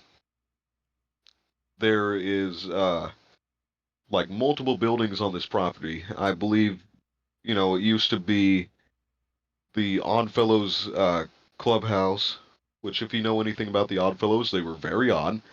Uh, they're, they had one of their members actually, like their skeleton, in a display shelf. Like you can actually still go there to this day well, of 2025 this year. It may be different in the future, but you can still, go there and look at him like his skeleton.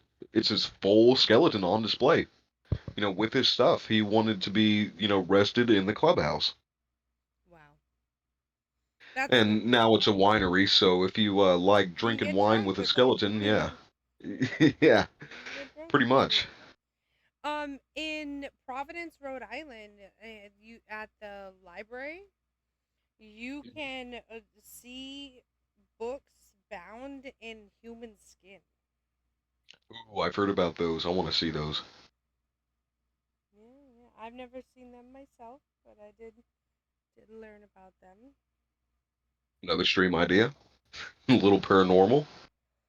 But yeah, what's the typical process when you arrive? Like when you arrived at that place. Like what did you do first? Like how did you like what equipment did you bring?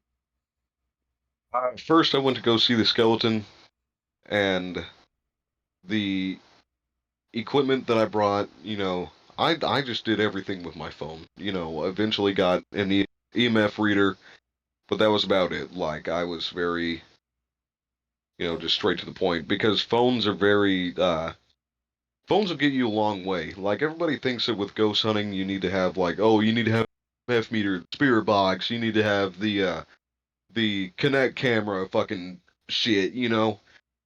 If you ever wanted to get into ghost hunting, just bring your phone.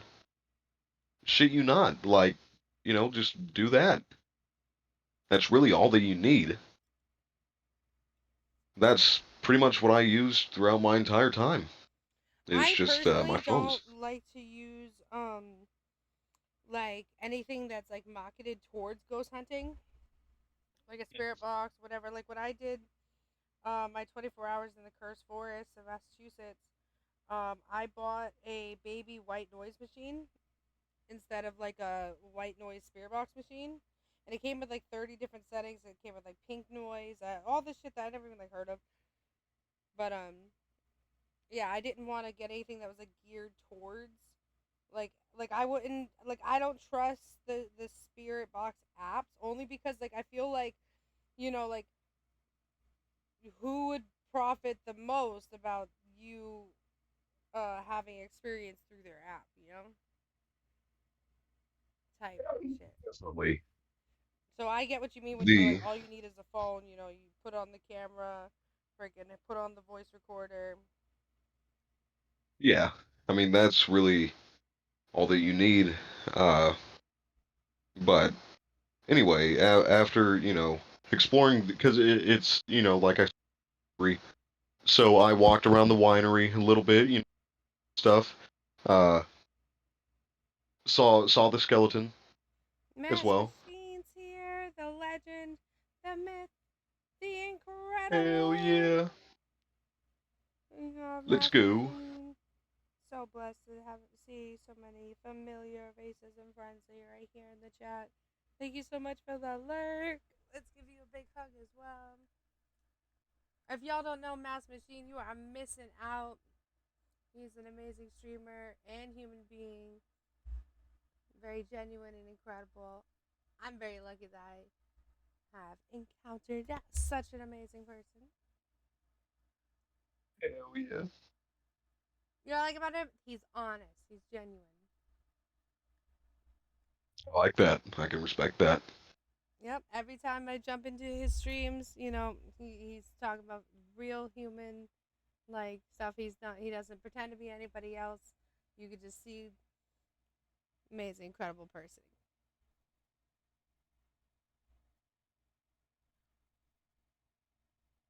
Yeah.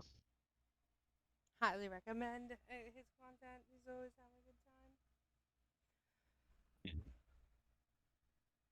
So yeah, you were describing your experience in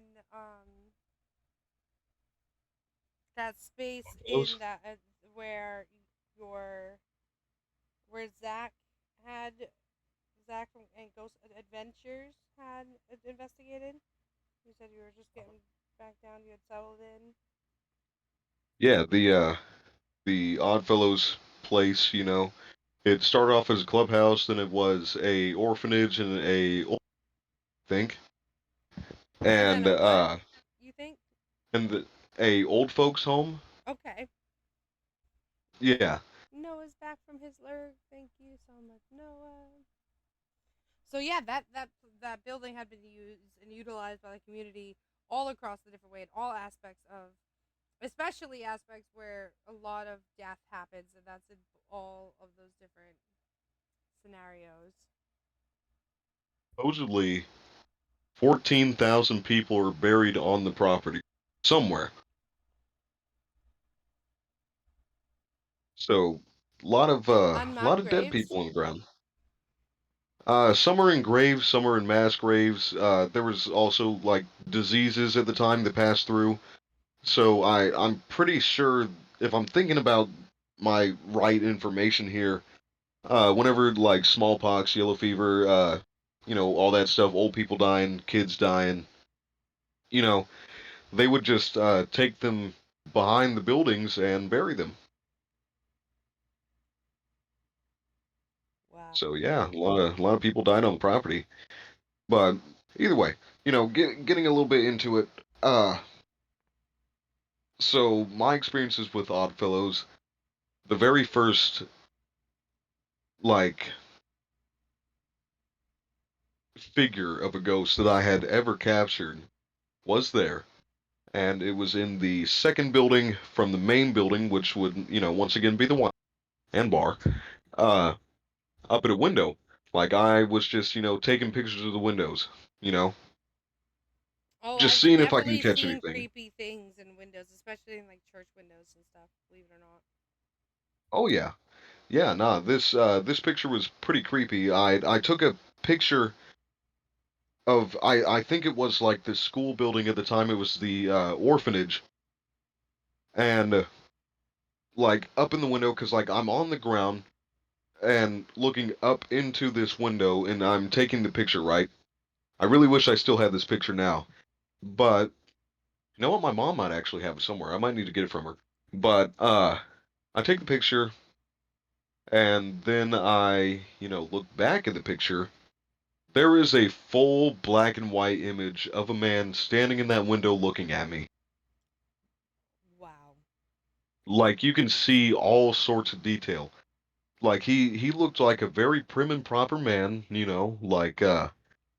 like 19 early 1900s haircut, little mustache going on, It was like it was like if somebody overlaid a black and white photo of this man in that window.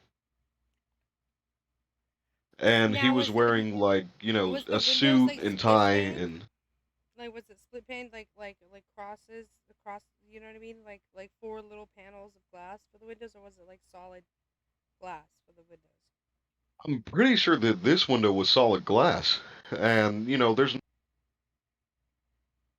um there's not very many windows in the buildings now. So, it was just really it was weird taking pictures of the windows in that area because they were all just black. Like it was all like we were in broad daylight, you know what I mean? Yeah. And looking back at all the Or like pictures of the lightless windows, touch. there's no light in any of them except for the one with the guy in the fucking window. So it was definitely a very strange place, you know. And I have gone back there from time to time, just for photography because it's a very cool area. Like they got a gazebo out there. They got, abandoned buildings, of course, because most of the buildings are not used. Like you cannot even go inside them without somebody that knows where to go so you don't fall through the It fucking looks like floor. Fallout, like a Fallout City, a Yeah, it Fallout looks like a building, Fallout City. Like all old and decrepit and plants grown and shit. So boarded up. surprisingly, no. Surprisingly, not boarded up at all. It's just Oh, open, it's gonna be hollow after husks this of hits buildings. YouTube. Huh? I was like, oh, it's gotta be after this hits YouTube. Oh yeah, yeah. It's a definitely a very interesting place. Uh, to be, to learn about, to explore. You know, most of the ghost hunting that I did was mostly just about exploration, like the catching ghosts on camera, on video, audio was just a perk of the exploration. I just like being there, you know. You just wanted to experience it in the same way that you were experiencing the Mormon church when you were like, dabbling in it. Yeah, pretty much. And hmm, I'm So, trying to think of how do other you stuff, but distinguish between genuine paranormal phenomenon and natural or man-made explanations? I know you talked about how you were there mostly for the experience of it. Like, is there something like where you went with like instinct, or is there ever a time where you were duped maybe by like a friend or somebody who like you end up thinking it was like a genuine encounter, and then they're like, oh no, we're fucking with you or whatever. I can usually tell pretty well if something's genuine or if something is fake. Because, like talking about earlier, the hearing aspect of it, like my hearing is still very, very good. Like my grandma, she has uh, like a little button that she pushes. It's kind of like a high pitched noise for the dog to get him to stop barking. Hmm. I can hear that perfectly clear, perfectly fine. It makes my fucking head hurt. Oh, you should take And the you should there's YouTube like audio tests. You should take that. You should take the test and see where you score it as like when you stop hearing it. okay, yeah, I can definitely do that. You want me to do it now, like on stream? Get a get a reaction, like a little live reaction. You want me to put it in a poll, or should we do it at the end? Uh, oh, Look we can at do it at the Ninja's end. That's fine. here. But He goes, same. I hear the same thing. That whistle mhm. drives me nuts. Yeah, it drives me fucking crazy. Last time, uh, Grandma accidentally hit it, when I was around her. I was just like, can you fucking not do that? Because it just sends a piercing, like, through my fucking head, you know? Yeah, So, like, it I definitely hear sends everything. ringing. So, like, even with the paranormal stuff, like, I'll be just sitting around my house and hear things. And I'm like, well, shit, nobody's here. It's just me. I didn't fucking make that noise. I didn't say nothing, Yeah, I didn't speak. you know. What's the So even weirdest? I mean, what's the like scariest like words you've heard while doing your paranormal investigations? scariest words that I've heard, I've definitely heard a lot of stuff.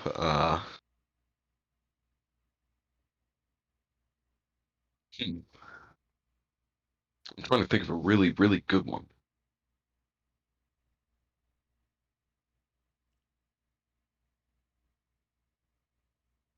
The scariest thing that I heard Oh, during the hmm 24-hour Curse Forest tent thing that I did, that was, I do not recommend. That was wicked scary. Was Hey yo, anonymous with the raid. What's going on? How are you? Were you playing Marvel Rivals again? How was your stream? Thank you so much for choosing to hang out with me and Headstone today. Headstone is an amazing streamer. He just got started on his Twitch journey. He is unaffiliated, but he's got the grind going and working hard on creating amazing gaming content. oh yeah. Let's give you a big shout out. Yee, you are on Marvel Rivals. Let's go. Someone else who's here in the chat that does a lot of Marvel Rivals is Under the Big Top Gaming. He's an amazing. He actually participated in the Marvel Rivals tournament we did a few months back. But how are the games? How are the games? We're hanging out here with Headstone talking about ghost hunting currently. No, you're affiliated. I know. I'm saying that Headstone, who I am interviewing today on stream, he is a non-affiliated streamer, just getting started with the grind.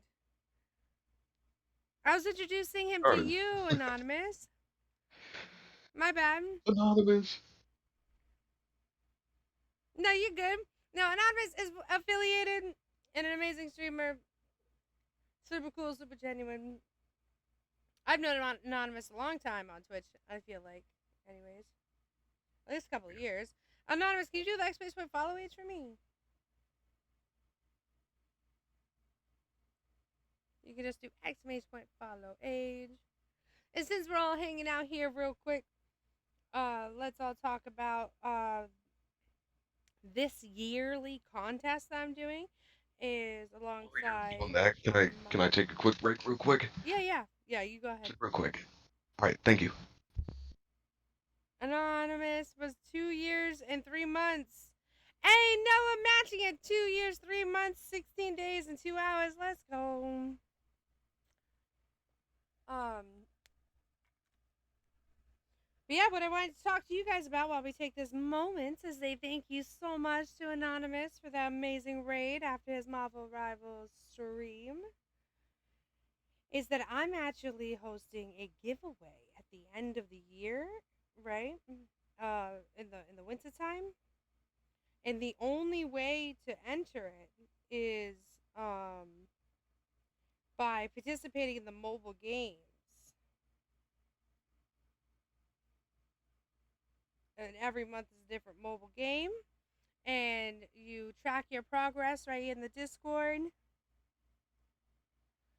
There's going to be multiple prizes, multiple winners. There's going to be a winner's wheel. A lot of thought and effort was put into the rules and regulations of I'm the. back. Welcome back. A Mhm. lot of effort was put into the rules and regulations and the official things going on for this amazing giveaway. This giveaway is happening all year long. This month's mobile game is Land of Mushrooms.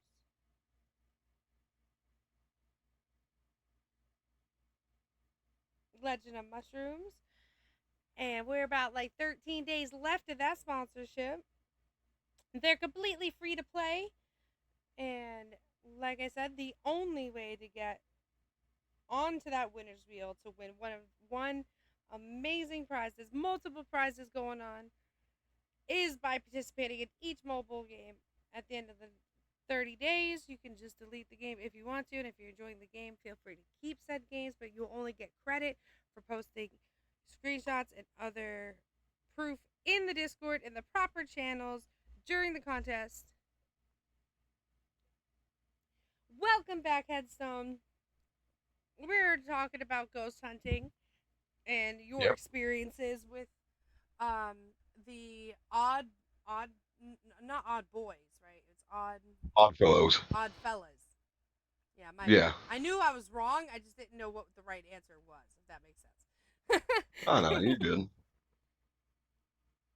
But yeah, no, that was pretty much my experience with that. But like the instinct type thing.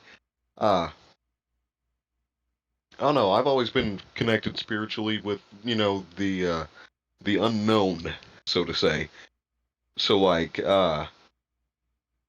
even in my last experience, I wasn't even I wasn't even there to go ghost hunting. You know, I was actually in a place called I believe it was Lexington, Missouri. Oh, I was like Kentucky. No, Lexington, Missouri. And if you know anything, that's where the Battle of the Hay Bale happened for the Civil War along the Missouri River. Let's go. I So, love history. I love traveling to historical places and seeing stuff like that, like and to be able to oh, walk it's just where our our forefathers walked, the heroes of our country walked. Oh, Noah the gamer is asking what would be your favorite ghost show that you like to watch. I know you mentioned it earlier, so I think I can answer that for you. And he likes ghost adventures, and he's actually been to several of the locations that Zach and his crew had been to, right down in the south. You sounded wicked far away just then, Headstone. Oh yeah, that's my bad. I gotta keep my mic close to my mouth. But like, did you ask if I was in the South? No, no, I was declaring that you were in the south. Yeah, yeah. Well, I mean, northern South. I know that like that was the line, and there was a lot of fighting, but like I'm talking modern lines, okay? Modern Yeah. boundaries. You know, Yes, I got a lot of surprisingly, fans in the of Ghost Adventures in the show. Of a lot of fans of the Ghost Hunter show, Ghost Adventure show in the chat. oh yeah, I like that show a lot. It's definitely one of the shows that I grew up with, as a kid, and was inspired by. Ah, but yeah, nah, that's the instinct and all that. Like my last hunt, I wasn't even like planning on going ghost hunting. I was actually up in Lexington, Missouri for my friend.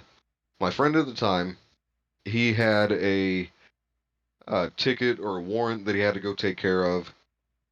So we made a day out of it. We went up there. Help. I dropped him off at the courthouse. And keep in mind, like, if any of you have ever seen Silent Hill and how fucking foggy it is, on this day of my last hunt, it was so goddamn foggy that I could only see maybe 30 feet in front of me. And, it was dark. It was dark, mysterious, all that type bullshit. But either way, so I drop him off at the courthouse, and we go our separate ways for a little while. And I'm just like, you know what?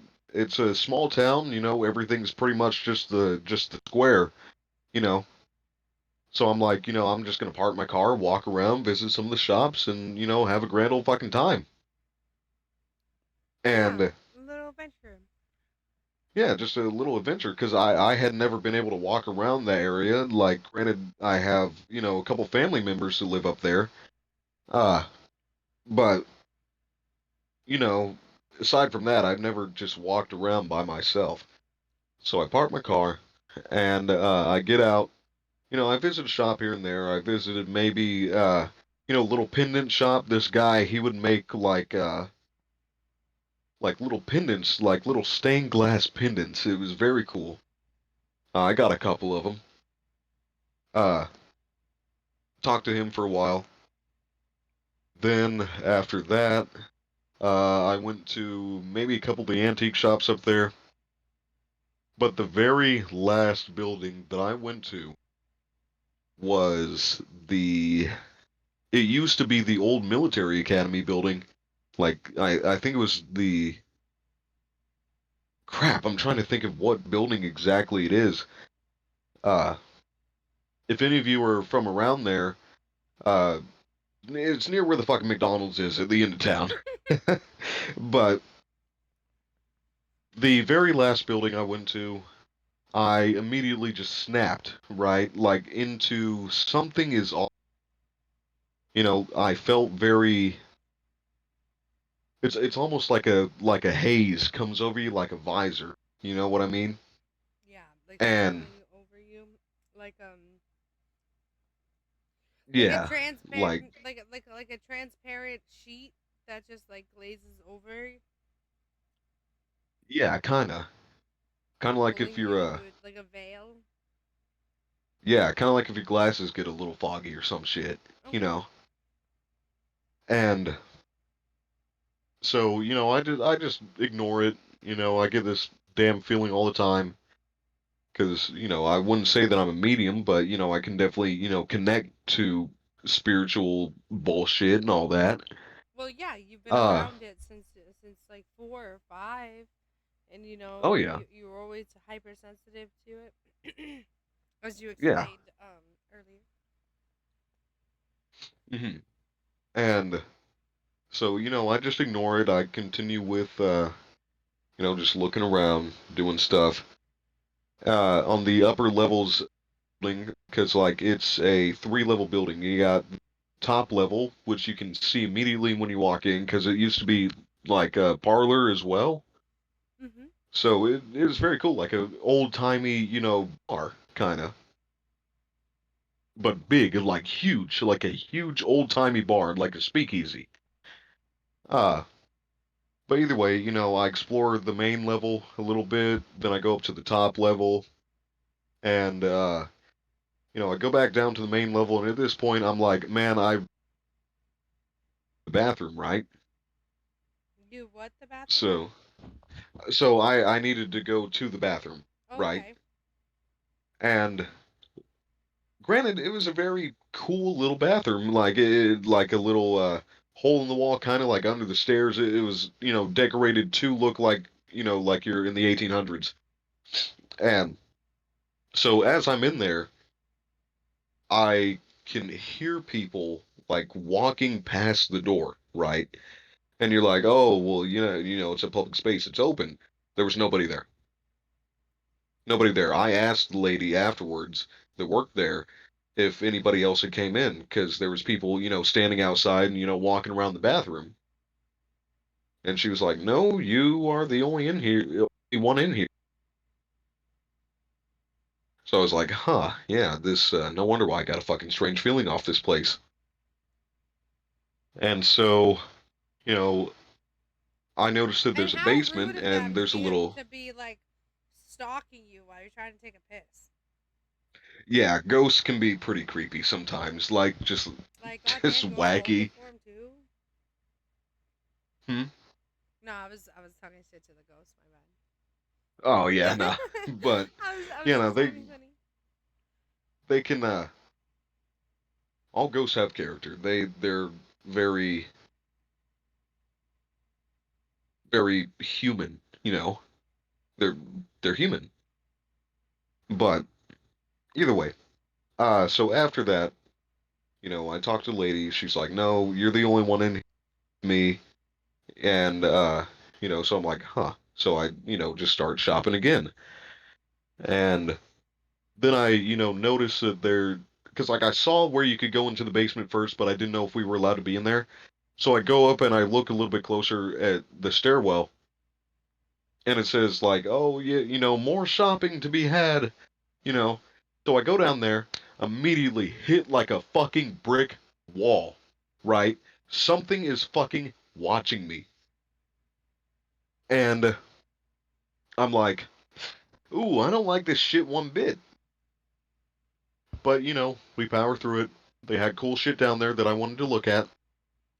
And what's really fucking weird about this place, and Defiant Angel, I have pictures of this place just besides like the ghost shit. Like I have pictures of what it looked like down there. The whole back end of the basement was just completely fucking black. Like no Oh. lights, no nothing.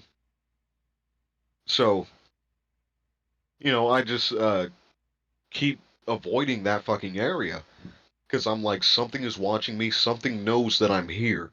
Like I know that I'm being fucking watched, and whatever it is does not necessarily fucking like me. Now at this point, is this when you like? Do you start like recording, or are you still taking like stills? You're taking photos. I'm still taking photos, Okay. I'm just trying to and figure out. I'm like shopping, taking photos, shopping, taking photos.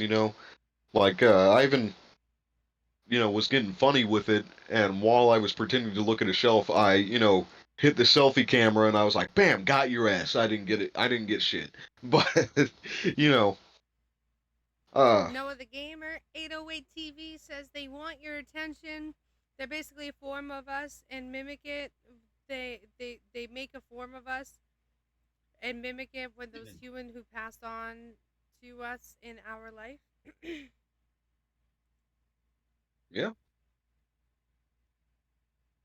yeah, they do want your attention. I mean, most of my experiences with the paranormal is Like, Like, what do they hey, get out of it? I think they get recognition, because everybody tries to pretend like, oh, they don't exist. Ghosts are very aware of their surroundings. Like, Ultimate they know gaslighting. exactly what's going on. You're out there. You're not haunting us. What the fuck, man? Been here 300 Yeah. years. Nobody will even fucking say my name. I've been writing my name in so many different red substances for the last 300 years. Not one of them could fucking bother to spell it right. No, I'm just kidding. Finally, you fucking notice I'm here, man. What the hell? But yeah, nah, they with ghosts it's very, hey, come hey, I'm here too, because they just Come want to be a part close of to it. me. But either way, you know, I go But back that's upstairs. ghost. That's not. There's lots of different things. There's levels to things. There's lots of different things that humans do not quite understand. In my personal humble beliefs, like I don't know, like I really feel Oh like, yeah. I mean, there are animals that can see like UV lights and shit. So like I just feel like there are just different planes, like planes, like planes, like not flying planes, but like dimensional planes where different Yeah. things lie. Now I don't agree with Mormons when they say that one of the creatures on Earth are African American people being demons, but I do think that there I are. don't agree with that shit at all. Yeah, let us declare. Um, Yeah. but that being said, I do think that there are nefarious and dark forces as well as good forces around us, probably at all times. Who knows? They're Oh, it's all the time. tuning in right now, bruh. No, I'm just Oh yeah, kidding. they're watching. But either way, I go back upstairs and I start talking to the lady that's working there, and I'm like, do you like get a weird feeling from the basement? And she's like, you feel that too? And immediately I was just like, I'm on this shit. I'm on this shit like fucking Scooby Doo, man. Then Fuck. again, like And what old ass basement doesn't feel fucking weird? yeah, true. But I asked her like, what kind of feeling do you get from the basement? And she was like, oh, immediately whenever I go down there to close up, I feel like I'm being watched. I'm like, yeah, I feel that too. So I go back down there. This is the second time I'm going back down there. And I'm taking videos of everything, pictures of everything, uh, you know, saying like, hey spirits, it's your boy, type shit. And, still nothing. Nothing at all. Not a single fucking thing. Not a shadow, not an orb, not an EVP. And, I was like, well, fuck it. I might as well just call it quits. So I sit kind of like in the little uh, open area of the shop, in front of the big windows, just waiting for my friend. And he calls me and he's like, hey, where the fuck are you at? And I'm like, oh, I'm just across the street from the courthouse next to the McDonald's, the antique shop. And he was like, oh, okay, I'll meet you there. I want to get a good walk in too because I've been sitting for, like 2 hours at this fucking point. And I was like, yeah, no, I feel that. That's why I got my ass out and walked around. But, he meets me there. And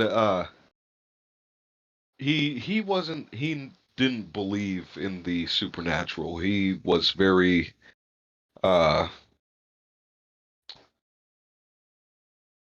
I don't know what the exact word is, but he wasn't superstitious. He wasn't a believer. He didn't really believe in any of that. And I'm like, you know what, man? Uh, this place has some pretty good stuff if you want to, shop for a little bit because I've already been here, for a good hour and a half, you know. And he was like, oh yeah, yeah. First place he goes is the fucking basement. So I follow him. down there in the basement, and we do a little bit of shopping at this point. I'd completely forgotten about like the ghost shit. Like I wasn't, getting nothing, so I was just like, oh, maybe I'm just tripping. Yeah, And Noah he the gamer is contributing as well to saying one of the things that ghosts like the most is messing with doors and moving objects that are not in your place. Yeah, Noah, one of Headstone's earliest memories of paranormal, he was talking about a stool that moved completely across the kitchen towards his family throne. flew. Flew, That bitch wow, flew off the floor. in front of all of his Yeah. family. Nobody, everybody was around. hmm But okay, you're in the And there basement. You was, forgot to be scared. You were just shopping. yeah, I was just shopping, fucking around, with my friend. We was just, talking shit, doing what friends do, just like, you know, just bullshit, just bullshitting. And he was like, "This place is really fucking creepy." Now to hear that come out of that motherfucker's mouth, right, is just like he's got to be feeling some shit because like this guy did not believe in any sort of paranormal bullshit. And I was like, "Wow, you don't say," And I started showing him pictures, and he's like, "Oh, well, yeah, nah, I can see how this would be creepy and like, kind of a set for a ghost movie, you know." Yeah. So I'm with him, and he's like, "You know what? Maybe we can take some more pictures down here." So we took a series of maybe about 15 pictures, like of the back area, uh, of like the clothing racks, the just like random places, just multiple shots at a time, not getting nothing. And so, this at this point, like I had been there for an hour and 30 minutes. He'd been there for like the past 30 minutes. Uh, and he was like, "You know what? I'm about ready to head out." And I was just fucking with him. I was like, "You know what? Just to remember this place, why don't we take a mirror selfie? Because like they had a room that was all just old antique fucking mirrors, right? Like wall to So wall or like like ornate wall like to Black wall, Mirror style. Okay, so like ballerina wall to wall style. and that was on one side, and then the other side was just like antique mirrors, like hang up mirrors, like picture frame. Okay, yeah. So we took this picture, and it's me and him standing together. You can see us in the frame of the mirror.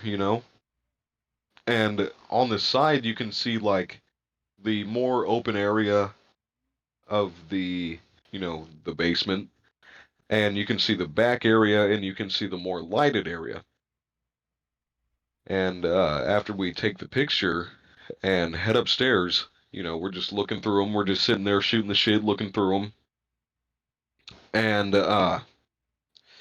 yeah, so the last picture that we took, the very fucking last one, you can see a whole assed shadow figure watching us. Now is it Now to find, you've similar seen this picture too, to right? was it similar Have I to the sent this one picture that to you you? seen in the church one? Or The like when you or was it like because I know earlier you were saying that you could like describe their clothes and stuff. So this one was like a shadow figure though, right? Is that like I'm there just was trying to no features. Like it was a complete shadow, right? You could see the outline of a thing that was looked like a person. And so I started fucking with saturation. the yeah, the saturation, and nothing is changing. It's just all black. It's not like changing any filters, Depth of nothing. anything. And so yeah, that I still have this picture to this day, and it fucking terrifies me to Yeah, look at. you should post in the Discord. Post it. Put a spoiler alert thing on it so that people know. Where would I post it? So in my Discord, hmm I have a section. Oh, fun fact about my Discord: my meme section is completely uncensored. Like you will see heinous things in there. You can't get in trouble for any heinous memes you put in there. Look at those heinous memes at your own risk. This particular picture, I would put photos, conversation enhancers, on in the voice channels for. That's usually where when we're talking about stream, like if we're interesting interviews with interesting people, you would put it like right in there, like as we're talking. Do you see it? It says That's photos, right. conversation enhancers. It's like 3 spots up from where we are with the interviews with Angel. Mhm. I'm trying to find the picture real quick in my gallery. Just give me one quick second. Of course, I gotta search through piles of fucking brain rot. I'm getting there though.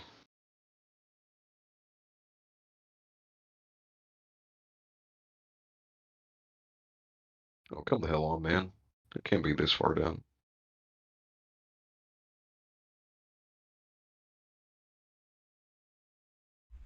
It is under voice channels technically, but it says music requests, photos, conversation enhancers.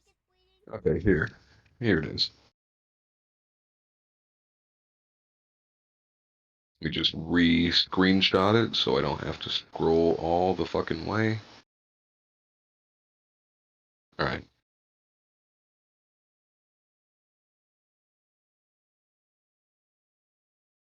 And so I have two pictures, right? It's the same picture, but I've like circled it in one of them.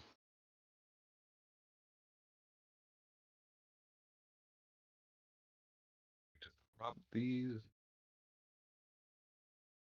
Ugh, I can God, tag I you in it fucking as hate well. looking at this picture. Yeah, just go ahead and tag me on your Discord. And actually, when I interviewed the McDonald's manager, his post, his picture is still in there from the conversation enhancers, which is actually funny.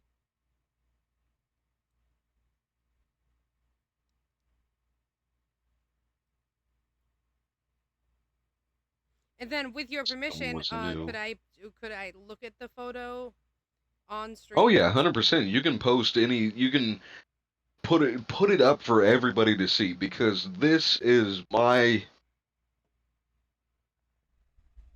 It's this shit is real, right?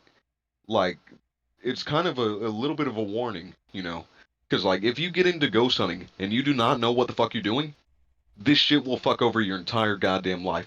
This shit and the reason why I stopped ghost hunting ruined my entire fucking life, my Oh entire wow! year. So this photo helped contribute to the reason why you don't ghost hunt now. It's not necessarily the photo, it's the experience of what the fuck happened, right? I think something attached to my friend and fucked him up dearly, which fucked my life up too. But shit, I'm still trying to find out where photos and conversation enhancers. Okay, there we go. I just put a So poll I up. have. It says, "Do you want to see the creepiest photo?" And it's either "Yes, I'm brave" or "Yuck, no." Like kind of like um, I don't know, like goofy, kind of like "Yuck, no." I don't know. I'm weird. So yeah, there's a poll in the chat. I'm It's not a the guy five with minute the poll. afro, by the way. So as me and Headstone continue talking, you guys can feel free to you can vote multiple times using your daddy points. So whether or not I will show it live on stream, more than likely, if I don't put it on stream, it will more than likely be edited into the YouTube video. So just be aware of that. This is But also a friendly reminder that we are one follow away from the 75 percentile of almost 2,400. The 75th percentile. Only you oh can make that yeah. happen. All right, now I'm going to look at it for the first time. So while you guys vote on whether or not you will want to see it, you will get my real, authentic reaction. I sent it to you before. It must have been Dory or something. Yeah, I've never I'm seen pretty this. sure it was Dory. Yeah. But if you see me in the mirror, I'm the guy in the fucking beanie and coat.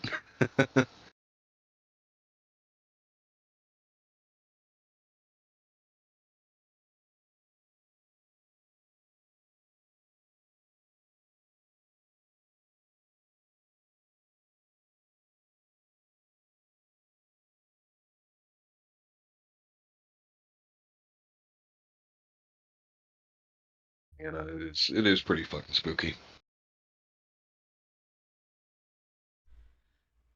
It's so like like hunched over. That's what that makes it creepy. Yeah. And that was like not the intent of the photo whatsoever. No. Also, It was I the don't know very what's last photo we behind took. that gentleman that you're with, but it almost looks like there's like a blurry inkiness to what's behind him too at the Oh same God, time. don't fucking tell me that. Oh, what the fuck? What? There was nothing there behind him. What are you It's talking just about? a It's right wall. there. What do you mean? Yeah, but I mean, like in real life, there was just a wall there. There was Like no the same racks. There was no color? nothing. There was nothing of that color in that fucking room. And look, it's like I don't know if his jacket has black on it, but it almost looks like something's on, like grabbing his arm. His jacket has black And if at you the notice, like the shadows are underneath. all wrong behind, like behind, in between you both is like a shadow, like of the Yeah. resident, and then also above you guys, like the shadows are all wrong in terms of like where the light source is. Holy shit! I never even noticed that.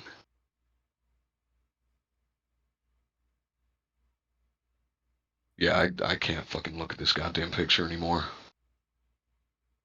I can't do it. What the fuck? Yeah, that's really scary. I've never noticed that before. I was mostly just focused on the thing in the background. But from what I remember, there was nothing purple back there. There was nothing squiggly back there. There was no racks to be. There was nothing hung up.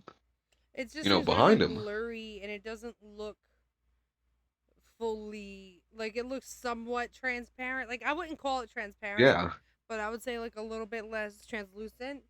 Like as if somebody like doodled with like the spray paint um filter on like when you draw on your stylus on your phone, you know what I mean? How it's like somewhat like you could see like it takes a couple layers to make it that color, and it's also very clearly purple and black there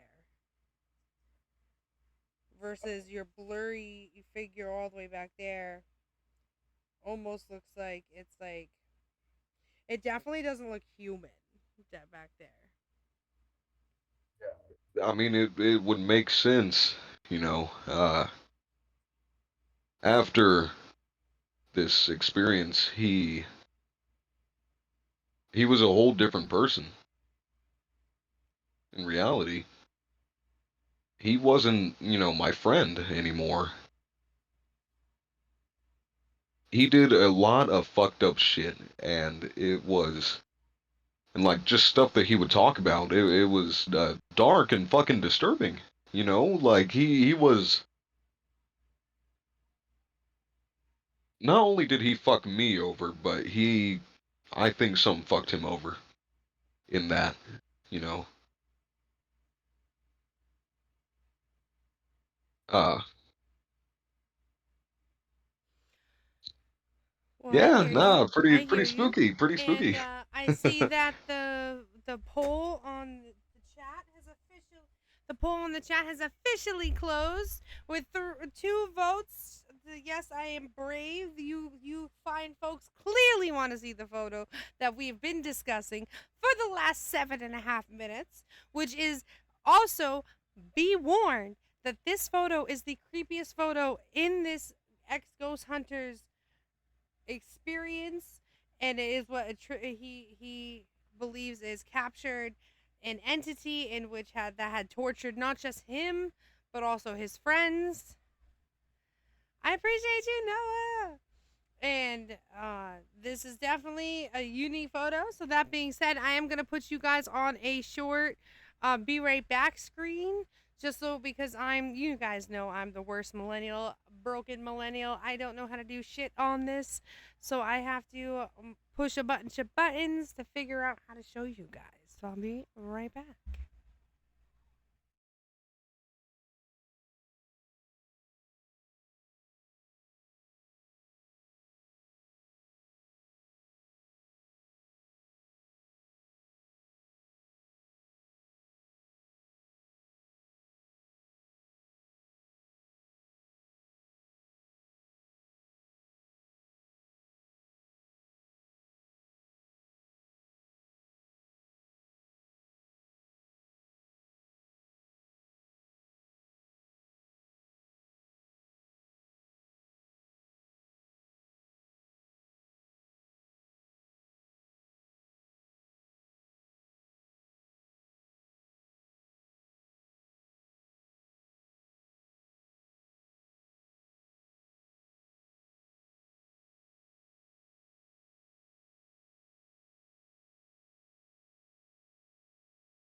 All right, you guys.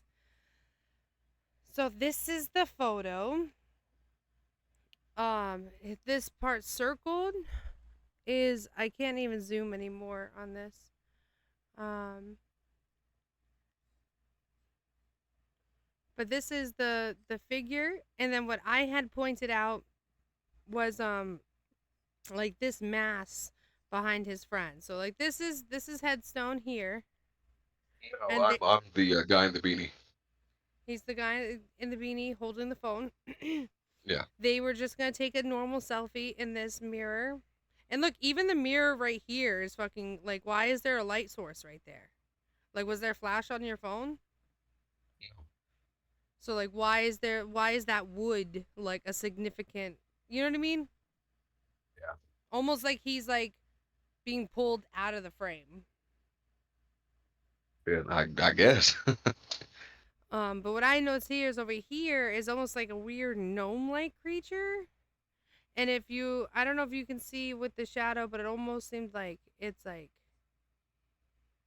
I don't know, not human like figure on the bottom. Like, yes, it has a head and shoulders, but like there's the That's the feet main are thing I was talking about right there. That's the main shadow figure that I saw. Like in the photo. I didn't see it in real life. I didn't see shit.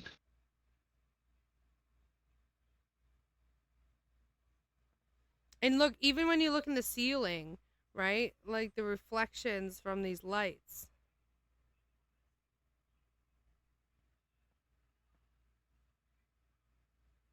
Like this light's light line is much smaller and much harsher.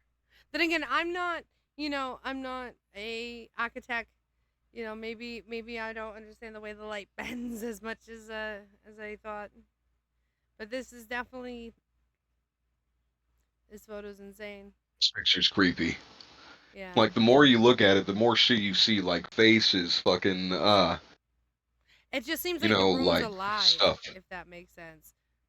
Yeah, it felt very fucking lively down there. I'll Like tell what you the one fuck thing. is this right here?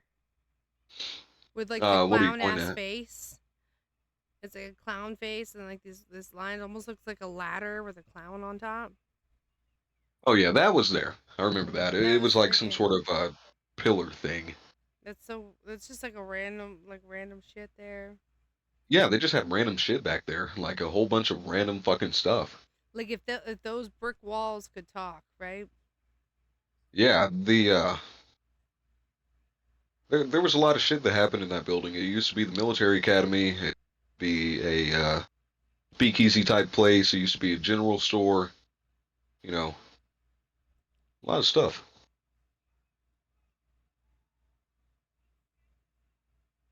But yeah, no, that's where my shit ended. After that, I also don't like how like the light is all bent weird inside the mirror. Like I said mm, though, I'm not like an expert physicist or whatever, but it just seems weird. yeah, it's pretty wacky. And also, I have other pictures of the room that we were in and like the whole basement. Let me forward those to you here in a second after I find them again.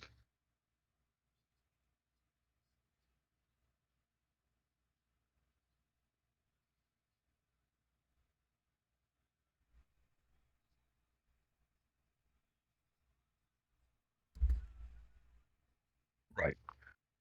So I have a picture of what it was like on that day. Then the oh shit, we actually took two mirror selfies. Uh, there's the place that we were standing with the mirrors. Here's a long shot of the entire, and here's like See, you definitely cut the out there because you were saying the words entire, but all I heard was N, and then you're like, and yeah,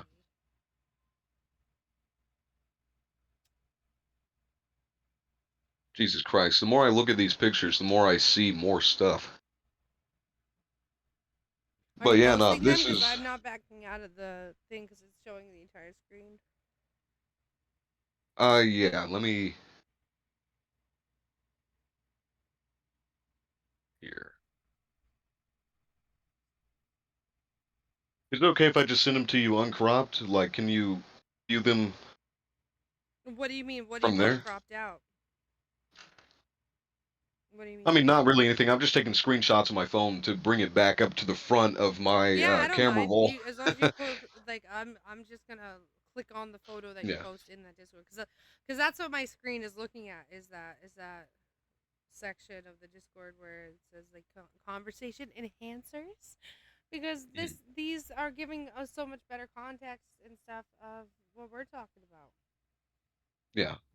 Were you allowed? I mean, not saying you did or didn't, but were they when you took that tour of the Mormon museum? Were they like, Mhm. oh, like no photography, please, like at the beginning, Yeah, I or couldn't take any pictures. But I will be right back. I really have to go to the bathroom. Just give me one quick second, okay? all right, yeah, sure. That being said, I'm going to switch back on over the BR back screen, bring it back to um the Discord screen just until he gets back.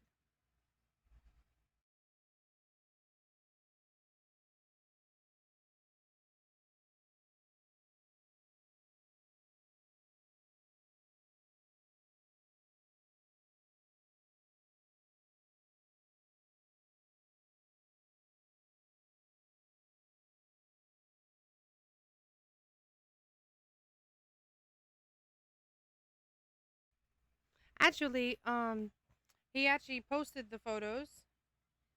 So, we're gonna look at them while he's AFK.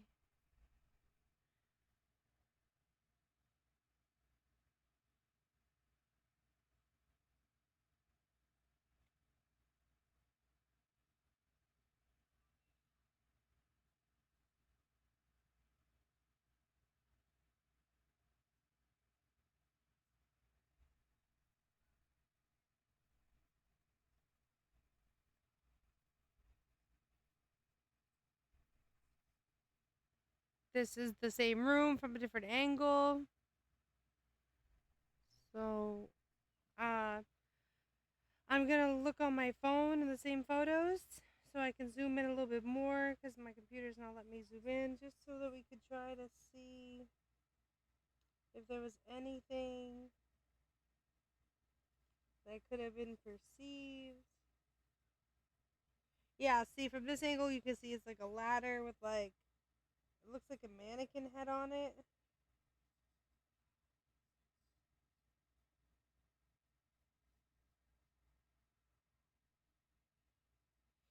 What I find extremely creepy with this photo right here, and it's so unfortunate that I can't zoom in any further to the point where I'm actually going to zoom in on my phone and then screenshot and see if you guys think I'm crazy.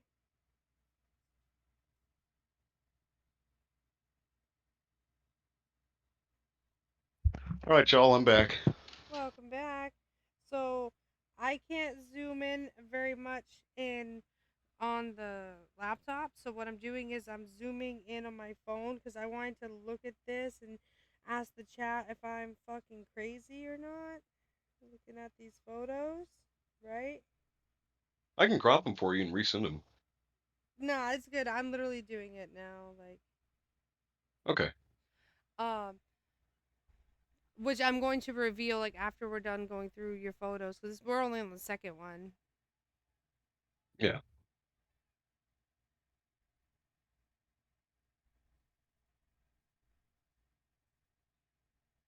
Now on to the third photo. Oh wow, I definitely don't like this hallway thing right here. Or no, that's the black square thing. Okay. So this is the where you guys were standing to take that photo. Just on the other side of this wall right here. Like, yeah, if you look where the black jacket is, we was right behind, like facing out.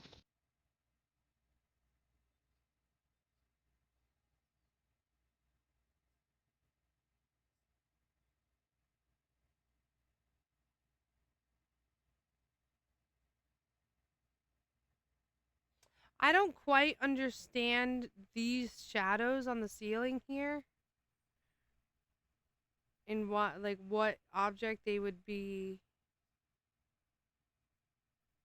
supposed to be. Ceiling was a little bit shiny.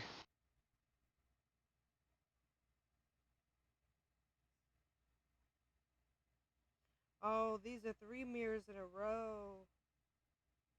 Yeah. Almost four.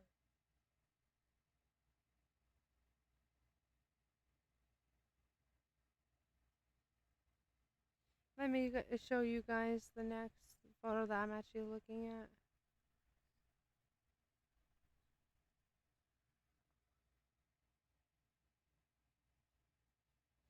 Also, did you look at the picture of your friend?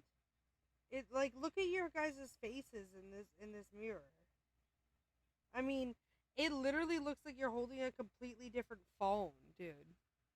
Like it doesn't even look like the same phone case, and because your phone case was bright in that first photo. You know what I mean? Yeah. But that is like I a mean, it was pitch kind of black. clear. It was kind of a clear phone case, but yeah, that is weird. Like your friend's picture is wicked blurry. Like Yeah. inky black in between you guys.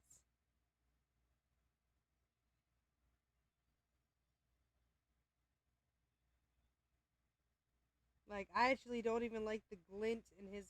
Like I said, I'm zooming in to show pictures. Uh, show you zoomed in of like what I see and whatnot.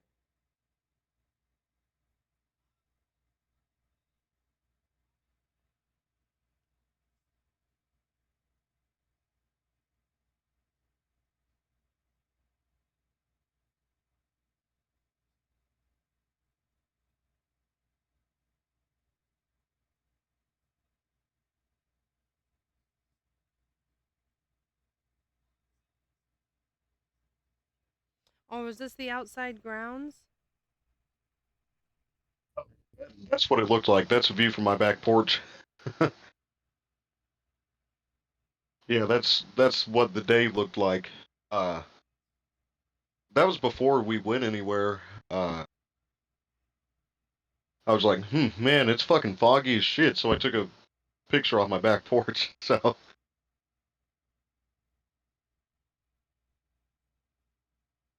oh yeah, Yeah, we very, get very really fucking thick here foggy. where I'm from. All right, so now I'm gonna post the zoomed in screenshots that I had done,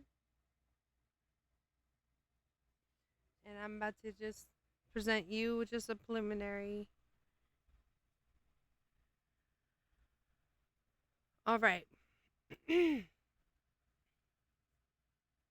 So this photo, what I was kind of creeped out about, and I can't stop looking at, is this looks like an this looks really non-human. Like I almost see like I don't know. I don't like this figure here next to the mannequin head on that ladder that you were describing was already there. And I also was like, look at the two white eyes right here. Hello? Yeah, yeah, I see I'm it. sorry. You're like, it sounded far away. Yeah, no, I And I was just got being panicked. quiet. I just got panicked a little bit. And I was just like, Mhm. like, look how dark it is here and right here, but then there's a little light here. And almost like I would like, I don't I know. don't think that's something spooky, cause like looking at it on my end, there is like a bookcase, kind of like a clear glass bookcase right behind it. So maybe it's like a So zooming, reflection. yeah, it could just be like a little bit of a reflection. I just like this almost looked like a reptilian person. It was fucking weird. And this one seems very tall as well. Because most ladders are about like 7 feet, right? And this is standing like a head taller. So it's about like 8 feet up, right? I mean, I'm taking What a I'm guess. looking at, like, look below that, just slightly below, Right here. below, right there, like in that area. Looks like somebody's peeking out behind that. I'm not even seeing that on my end. Like nothing that could be.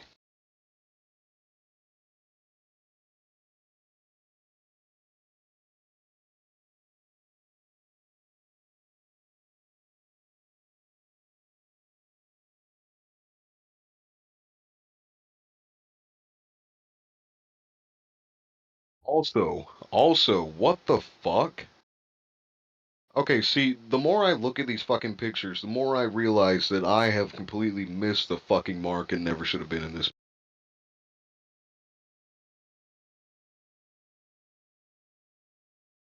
I'm What were about you to send saying? you another one. Uh, so the more that I look at these pictures, the more I realize that I've completely missed the fucking mark and never should have been here. But I mean, like look, let's look at your friends, like the photo of you and your friend, right? The other mirror picture. I mean, look at the distortion on his face. Like he looks like a completely different person. If you were to put a side by side comparison of this and the one that you had originally sent, like the first one, like I mean, yeah, it's the same clothes, but like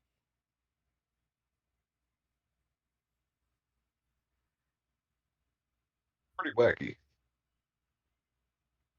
I mean, his head shape is different. His shoulders are shaped way different. This like you guys look like they're like blended together, kinda. It just looks weird, like shaky. But like and like how like your phone case. I mean, like I don't know. It's pretty crazy. Then again, that was an iPhone 13 that I had at the time. Like you'd figure that the camera quality would have been better. I think that's like what I Not when have. this goes. I don't remember. And also, I just sent you another the Discord. Uh, so like on the counter, I've circled it. I remember there being a mirror. It wasn't like a picture frame mirror. It was just like loose glass. Yeah. Like if you look closely, what look in that fucking mirror? That's a whole ass dude. That's a whole ass white man.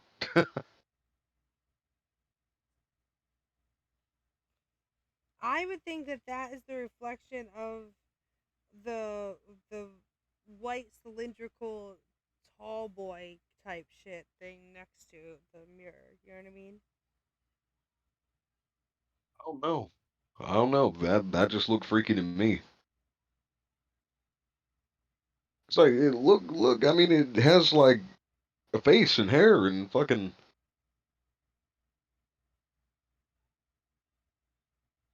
At least what I'm seeing, my pattern recognition.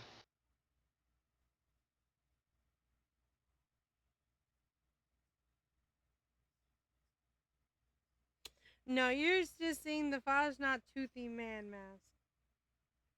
Yeah.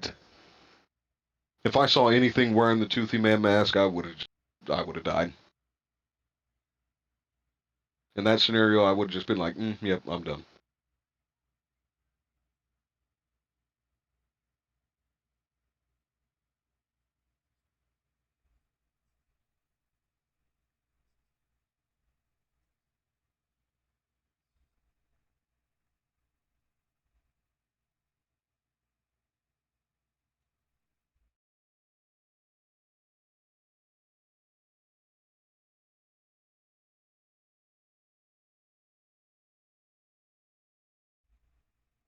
There we go. We're back on the interviews section.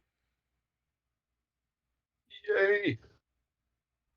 But yeah, no, those pictures, I really never looked at them that close to like see there was other shit there too besides the prominent fucking shadow figure. Oh, yeah, I mean, it Dude, would I explain know why I we felt like I we was may being watched. disagree like with that photo, but I really feel like the 8 foot tall humanoid figure in the back, like it's taller than the fucking ladder. I don't like that, and it's also in the same general area that that little one that was like peeking, crouched, peeking over, kinda like I Oh, feel like look, somebody in the chat said, yeah, it does look like a man. The mirror, oh the other yeah. mirror. Yeah, so I ain't fucking tripping. I'm Oh, trying to Fallout. pull up the picture of. Yeah, Are Snow you the seeing like Gamer. the 8 foot tall Snow the Gamer's creature? an amazing streamer. Plays all sorts of things, complete variety from dinosaurs to Fortnite to Marvel Rivals. I've seen him on all sorts of things. Even God a little bit. I feel like I.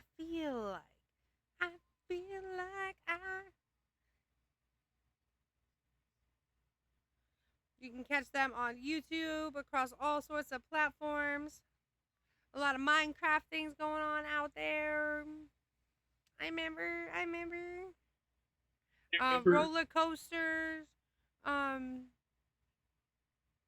yeah, I play about everything. Yeah, yeah, same. So like that's why I get it.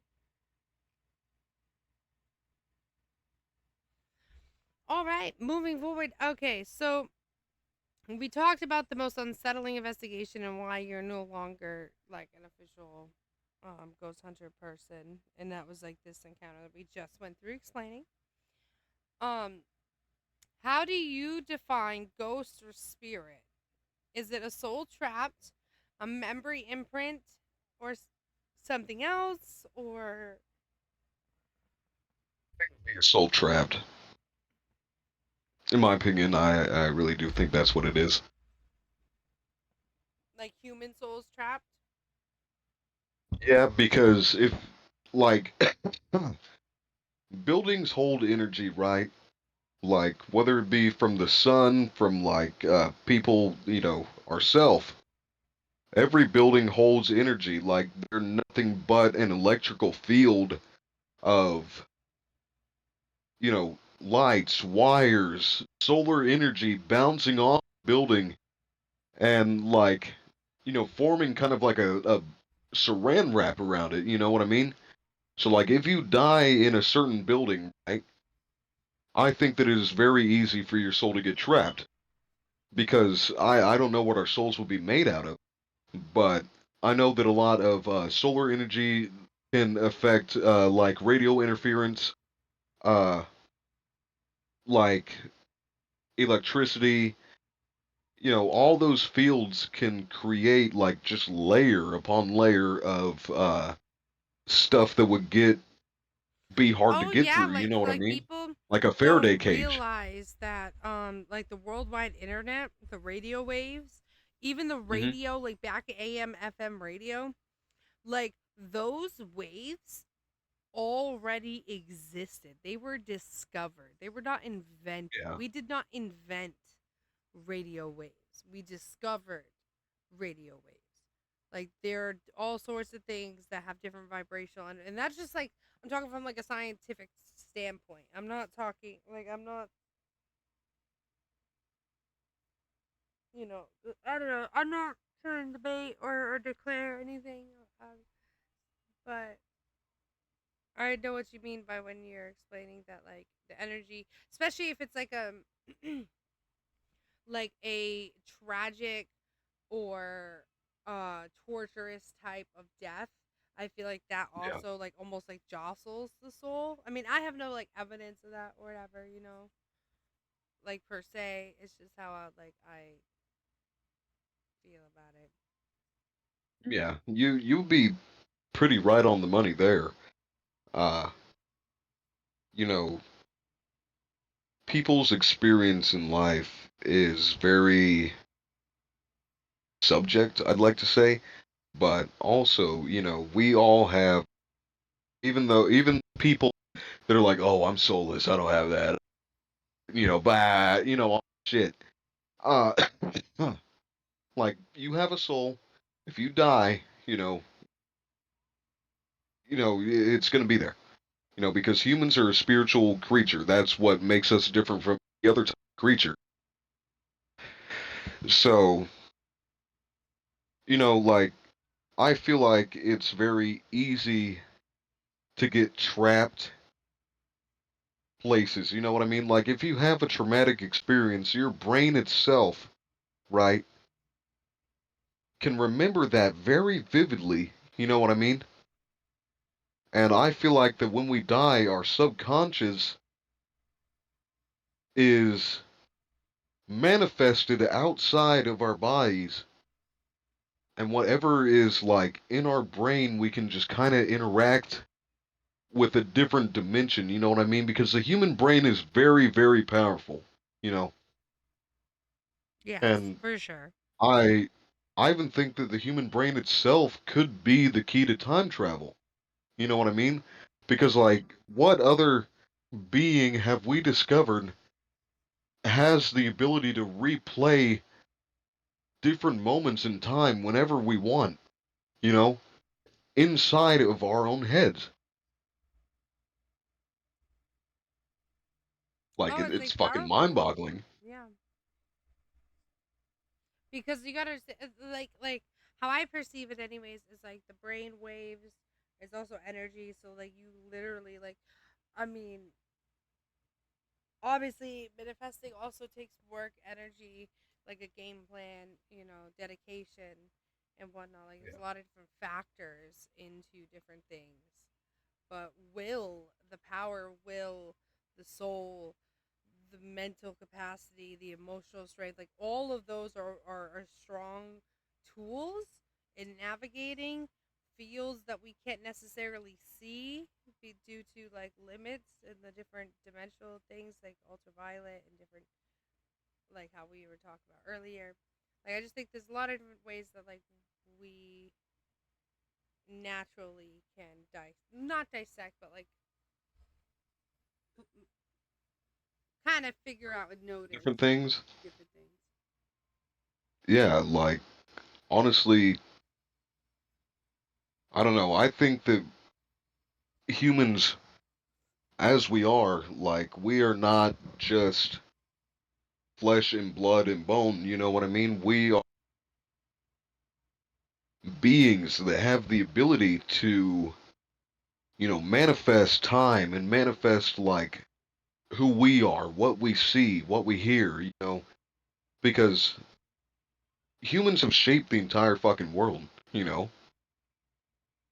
And honestly, if humans wasn't around or if people didn't have that capacity to use their, inner inner workings, like your brain, your ideas, your thoughts, your spiritual connections, humanity would never have existed. Humans are very, very powerful creatures. So, in And your when, view, what happens to the soul after death? in my view, I believe that we stick around for a little bit, and some maybe longer. And I don't know if we directly get to go to heaven or directly get to go to hell, or if we are stuck on earth until Jesus comes back. But I do think that we are stuck on this planet in a different plane of existence built by our own consciousness until Jesus comes back, which would be the rapture. And then I have this section called ethics and responsibility. What ethical Mm. guidelines did you follow when you were Sorry. investigating? No, you're good. You're good. Private properties or and sensitive sites. I know you talked about like Indian burial grounds and cemeteries and different places that you've of rest that you've investigated. So like how what sort of ethical guidelines did you follow and how did you treat those areas when you were investigating them? Actually, you know, Yeah, of if course, respectfully with if anybody is getting family. into ghost hunting, you kind of have to. Of course, you got to respect people's property. That's number one. Because you don't own that shit, you're a guest, right? The physical world, right? The metaphysical world, the supernatural world, you're still a fucking guest, right? So, you kind of just have to be like, hey, I'm here, I'm being respectful. Uh, don't call anything out to you. Don't like, go full balls to the wall. Like if you step into a party, right? And there's multiple people around and they're just looking at you funny, you just kind of got to blend in.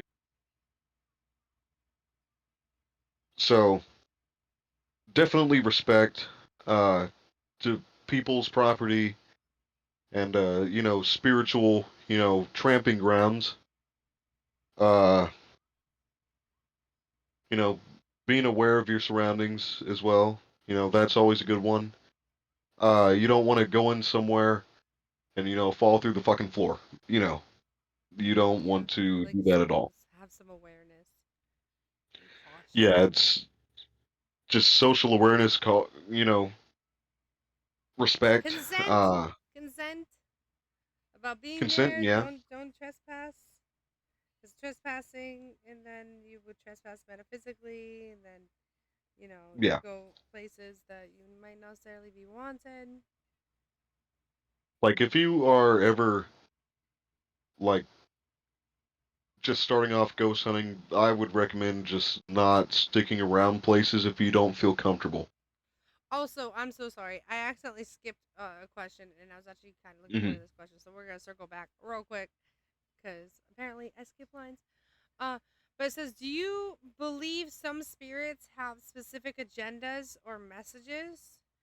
And how can we learn to interpret them if so? Well, I would say that yes, I do believe that spirits have agendas like the unfinished business stereotype. I do believe that, especially with sudden deaths, because like murders, you know, people that died in like battles, like the Civil War battles and shit. Even in like places where the world wars happen, where like the any place where there can be a tragic, unseen death, there is going to be Fires. yeah fires, health emergencies, like anything unexpected, you know, because there's going to be unfinished business as well, because like you're dead, like and you can realize that too. But specifically in the Bible, it says that the dead do not know that they are dead. So they think that they're just, fucking around, they don't know what happened, you Do know? they think you're the ghost? Yeah, probably. They probably do think that we're the ghosts. Just how we see them as the ghosts. I saw a really funny post about My this my head just a went to couple like the days West ago. Side Story. You know when they're like snapping at each other, and it's like they both think they're the bad guy. They both think they're the invader. Yeah. And I saw a really funny post the other day that's like that's kind of on that same topic, like of the ghosts thinking that we're the ghosts, and the it said like it was like in the form of the ghost saying it, and he was like, "Who the fuck is making hot pockets at 2:30 a.m.?" you know, like just their wacky activities that we experience on our side, they experience our wacky activities on their side because in they are stuck in their own consciousness, right? I don't think that being a spirit is just like, some Scooby Doo shit where you're like, just, oh, I'm a ghost, you're stuck in your own consciousness, I would say it's like almost a dreamlike state because like everybody dreams, right? Everybody dreams, different shit happens. You interact with stuff, all that. Uh, I would definitely say that being a ghost is like being in a dreamlike state in a different plane of existence of your own making. So that's why they say like before you die, like, oh, you need to let go of all shit. Like all this shit that happened on Earth, you need to let go of that so you can move on. You know, because people will trap themselves inside their own brains, like even still being alive. Like we sit in our heads all day just thinking and worrying about like so much shit that holds us back even in our physical lives.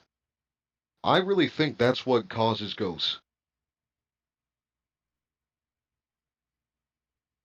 Yeah, I mean that's very well thought out, and it makes sense, especially with like the energy changing and whatnot. I like how Yeah. energy, like I mean, even in science, like I always like to bring it back to it's like yeah, there's a mixture of like feelings, intuition, evidence, and then science. Like I don't know, there's a whole lots of different partnerships of things.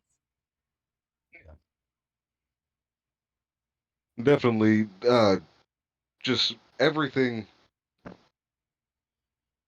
comes down to what we know, and what we know is science and spirituality. So that's kind of just how I understand it. Yeah, and then to continue with the ethics and responsibilities that we were just talking about. Hmm. Have you ever declined an invitation to investigate, and what motivated that decision,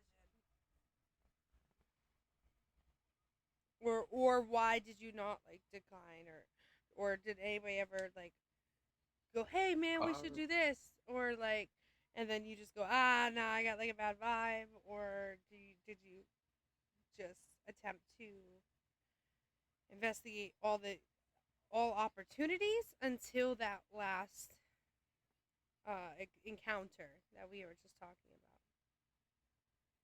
I never declined unless there was a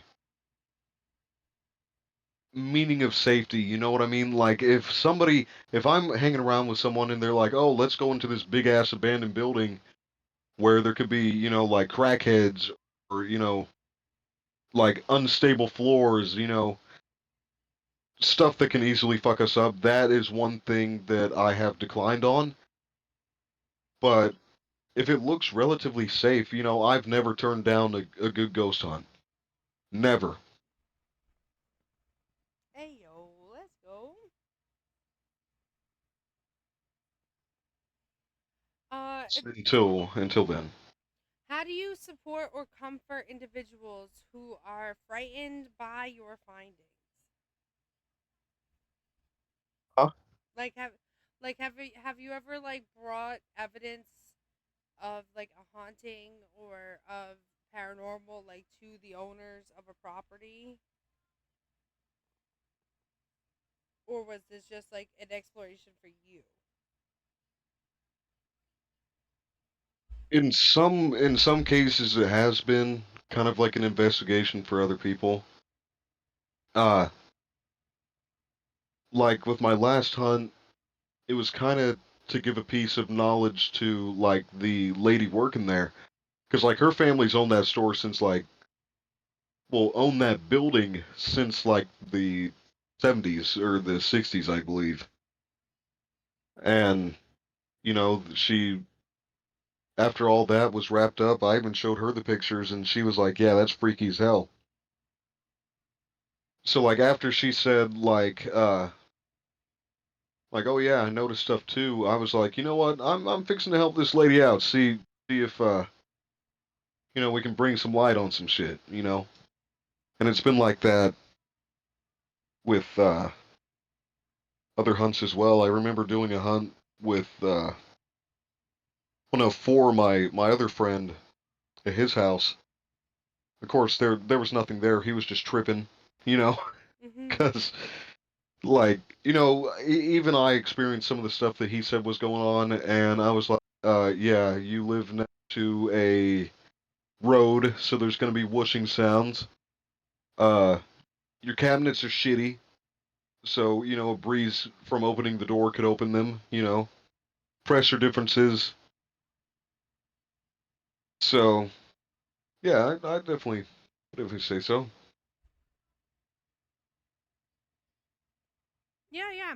It's always important to just like, I mean, you did it. We did it today while looking through your photos and stuff. It was very healthy discussion. It was very like there was no Yeah, toxicity or anything like that. You didn't degrade me or yeah. it was a private callback, I guess. It's funny. So community and collaboration.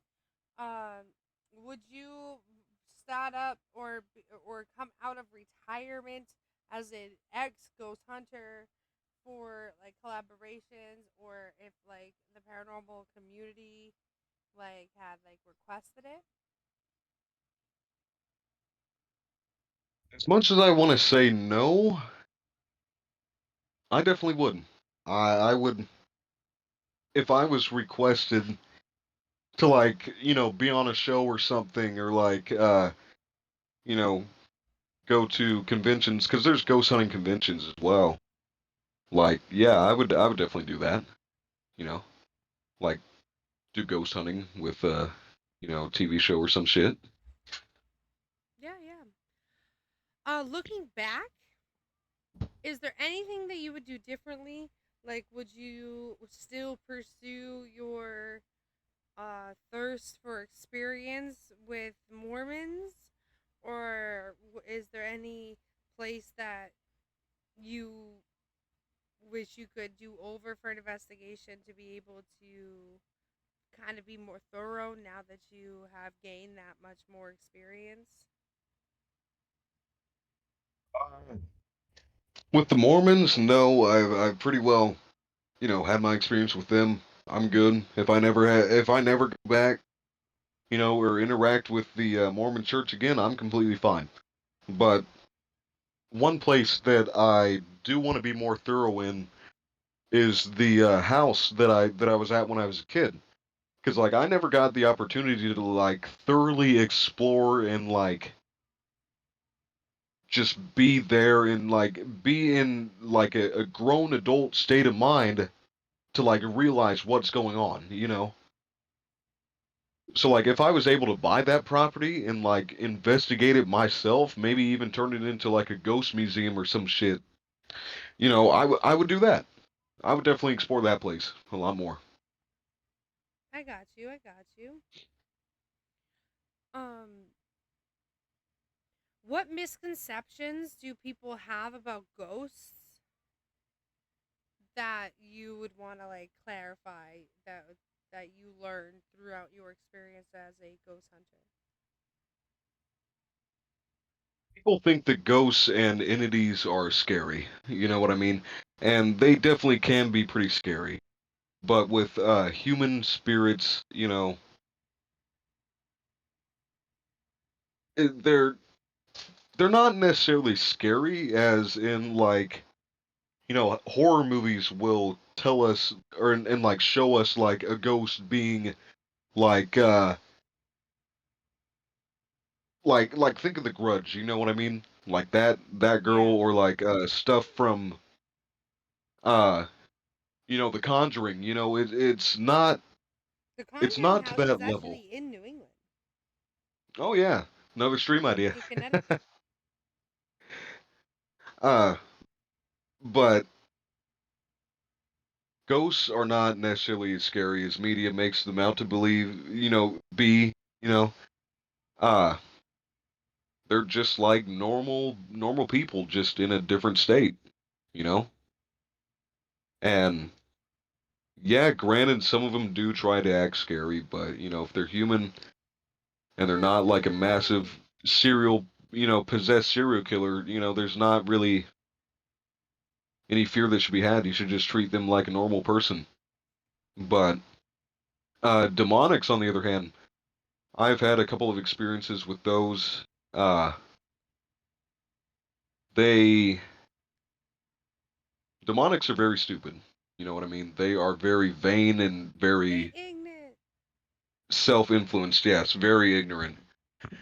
And being a Christian, we are taught how to deal with demonics and how to recognize demonics.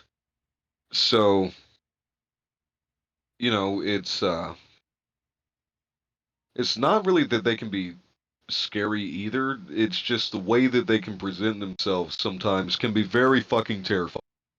Because the way that demonics will try to mess with you is usually through dreams or like vision, right? And they will try to present themselves to be like, oh, this big scary thing, that everybody needs to be afraid of because that's what they run off of. You know what I mean? Oh my goodness. I'm so sorry to interrupt you, Headstone. Hmm. But the New York Post just dropped this story 6 minutes ago. And I'm like, I don't know if the New York Post is like the real one or like the Snopes one or I don't know. But it says paranormal investigator Dan Rivera dies suddenly on Annabelle haunted doll tour. That ain't good. Yeah, it just dropped information about it. Spooky day. Ooh. Yeah, no, that's very fucking U.S. sad. Army veteran was in Gettysburg, Pennsylvania. Uh,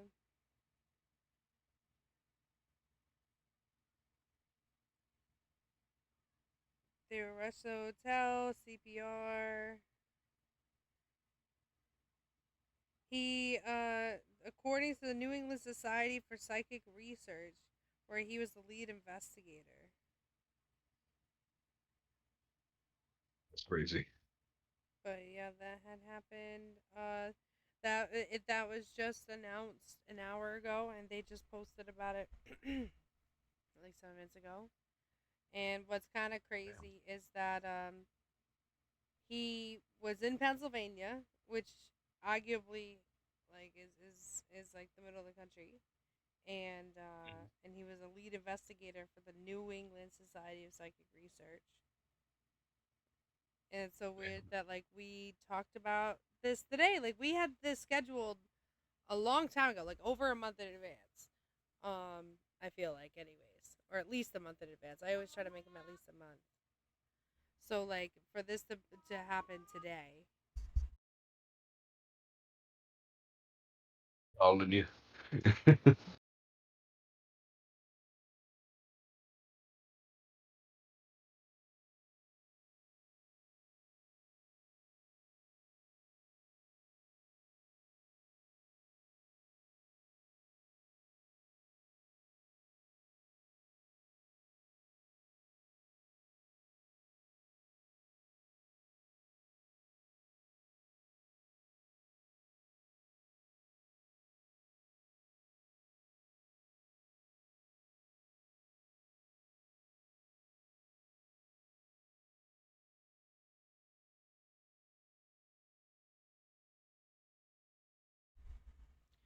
Yeah. Thank you, Noah.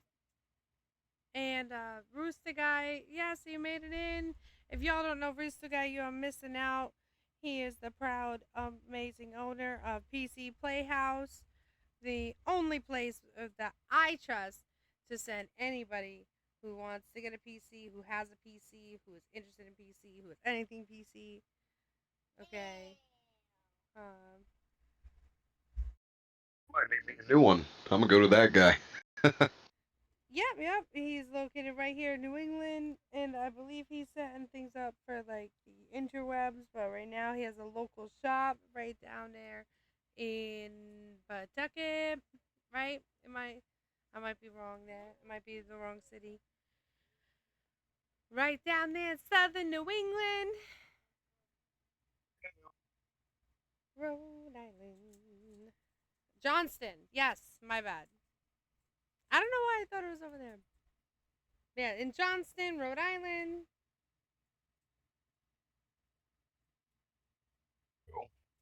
Yeah, that's cool.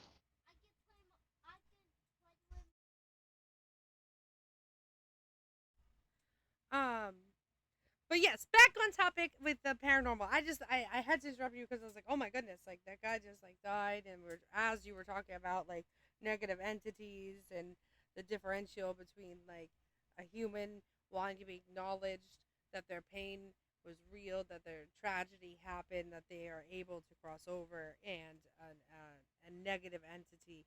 Not to be confused with the Mormons who think that people of different races are demons. Let me just remind everybody about that part that we learned today. Yeah. Yes. So looking back, I am glad that we were able to discuss like what you would go deeper into researching and investigating if you had the chance, and about the misconceptions about ghosts. What are some misconceptions about Mormons or people who have changed faith throughout their human experience? Misconceptions about the Mormons. They, man, that's a tougher question. Uh, Mormons are very nice people, but they can be very misleading.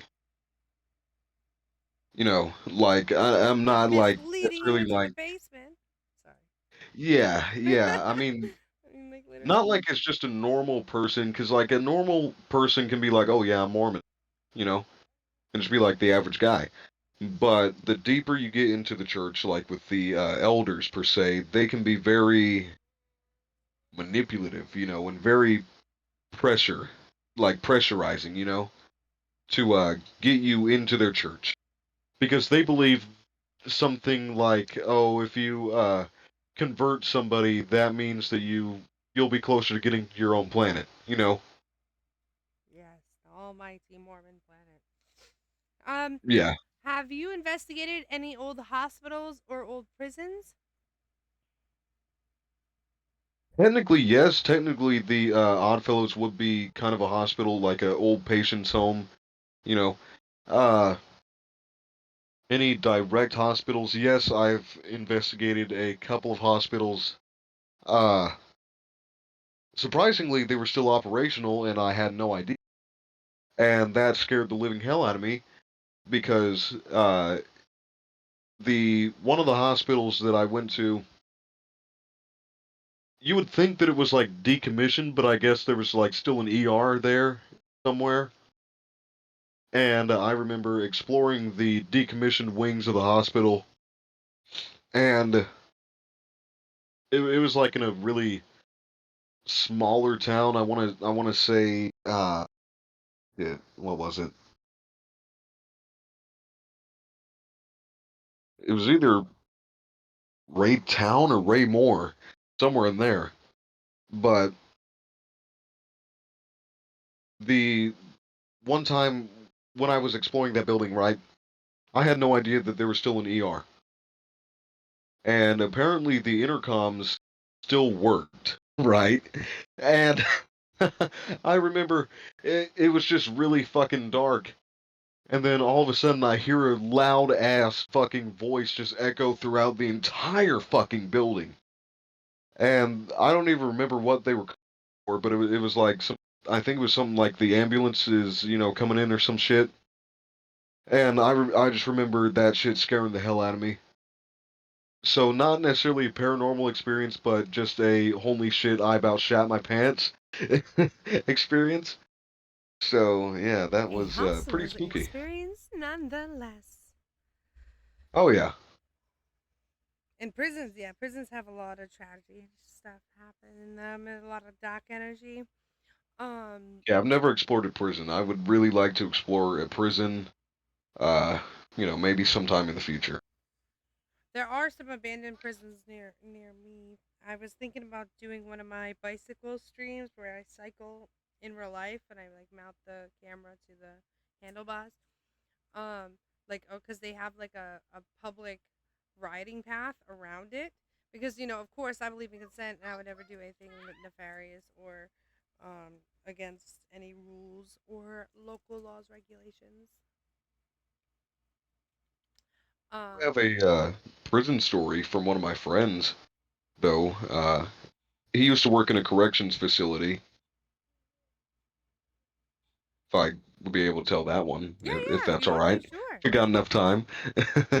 uh, so one of my friends, he used to work in a prison out in Kansas, right? And it was specifically a juvenile detention center. And around the time that he first began working there, uh, like this happened like just maybe a few weeks apart, right? From the time this incident happened, from the time that he started working there, and from the time he started experiencing uh everything that went down, right? But before he started working there was this kid that was kind of a problem. He would break into a house that was on the property, right?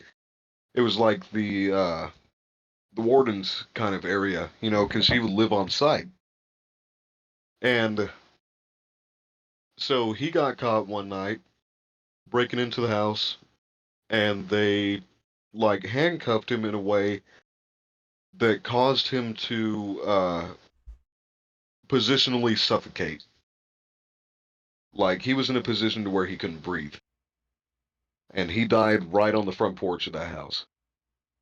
And my buddy, right, my buddy Kyle, he would, as he was working there, he would always notice weird going on at that house. You skipped out. He would always notice, and then we heard going out at his house. He would always notice weird shit going on at this house that was on this site. And one day in particular, he remembers like doing his patrol rounds and stuff, and he was if I'm getting the story correct, he was like outside and he would hear like doors opening and closing and stuff, and he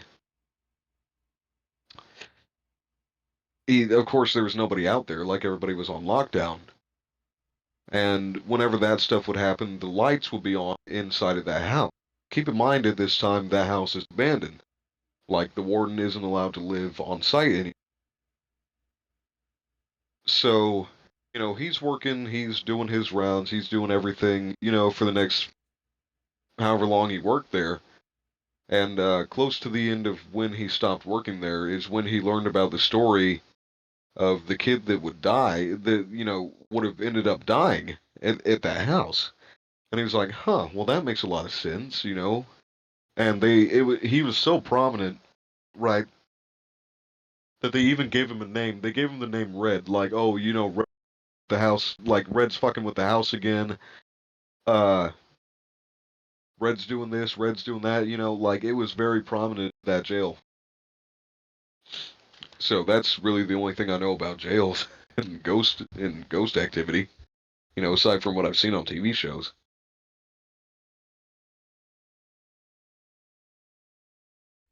Wow. That's a crazy, like it's always like validating when you experience something and then you research and you're like, oh, like it actually has like a not a reason, but like you're not like out of the blue just assuming, but you Like, actually huh, look I it up and wasn't see. tripping. Yeah, you weren't driven. Yeah. So um what mis oh wait, I already read that one. How has ghost hunting enriched or complicated your personal sense of purpose? Uh, I wouldn't really say it has like complicated my sense of purpose necessarily. I mean, it was kind of like, just always a hobby that I would do, if I got bored. But I can say that it has enriched my perception on life for sure. Uh, like consciousness wise, like everybody having their own experiences, everybody, seeing things differently, and really how to interact with people and kind of come together on a basic level of, hey, I don't know you. We're humans. We experience things differently, so let's, combine that shit and get to the point. You know what I mean? Like it's honestly made interacting with living people easier. Because during this entire time, I would never want people. Like I would not interact with anybody. You know, like when I was ghost hunting, like that was around the time I was a complete shut-in. You know, so technically, the dead made my uh experiences with the living more bearable.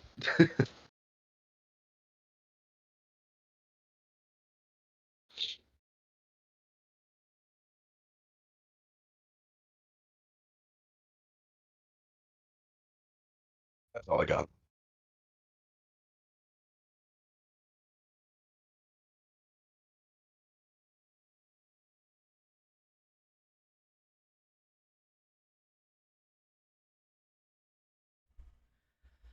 Um, if there's one thing you wish everyone understood about the paranormal, what would it be? One thing that I wish everybody understood about the paranormal is it goes a lot deeper than you think.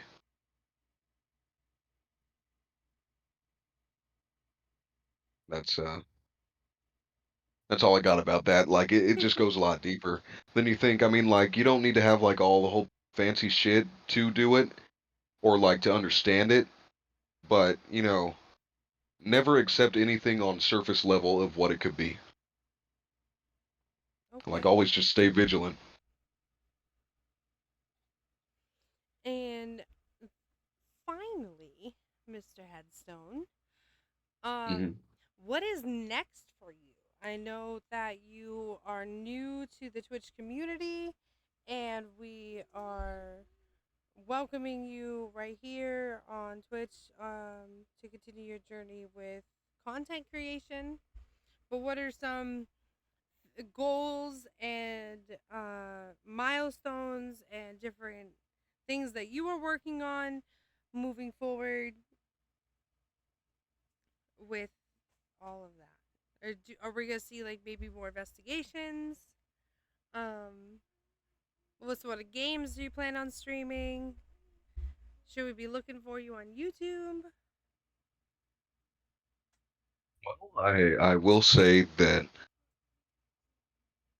maybe in the future, right, this whole conversation has got me thinking maybe I might do a couple of investigations again. I might.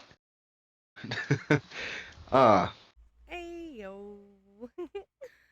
but streaming, content creating, I've always wanted to be a content creator.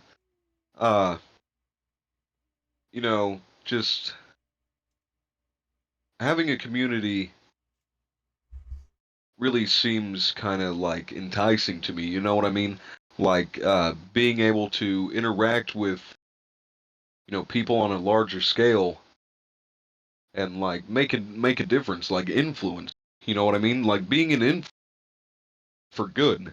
You know, not for like any vain reason, but to like help people. Like I always said that if I ever struck it rich, right, like won the fucking lottery, like won billions of dollars, the first thing I'm doing is building churches, like Orthodox churches, like hiring priests and shit. You know, and like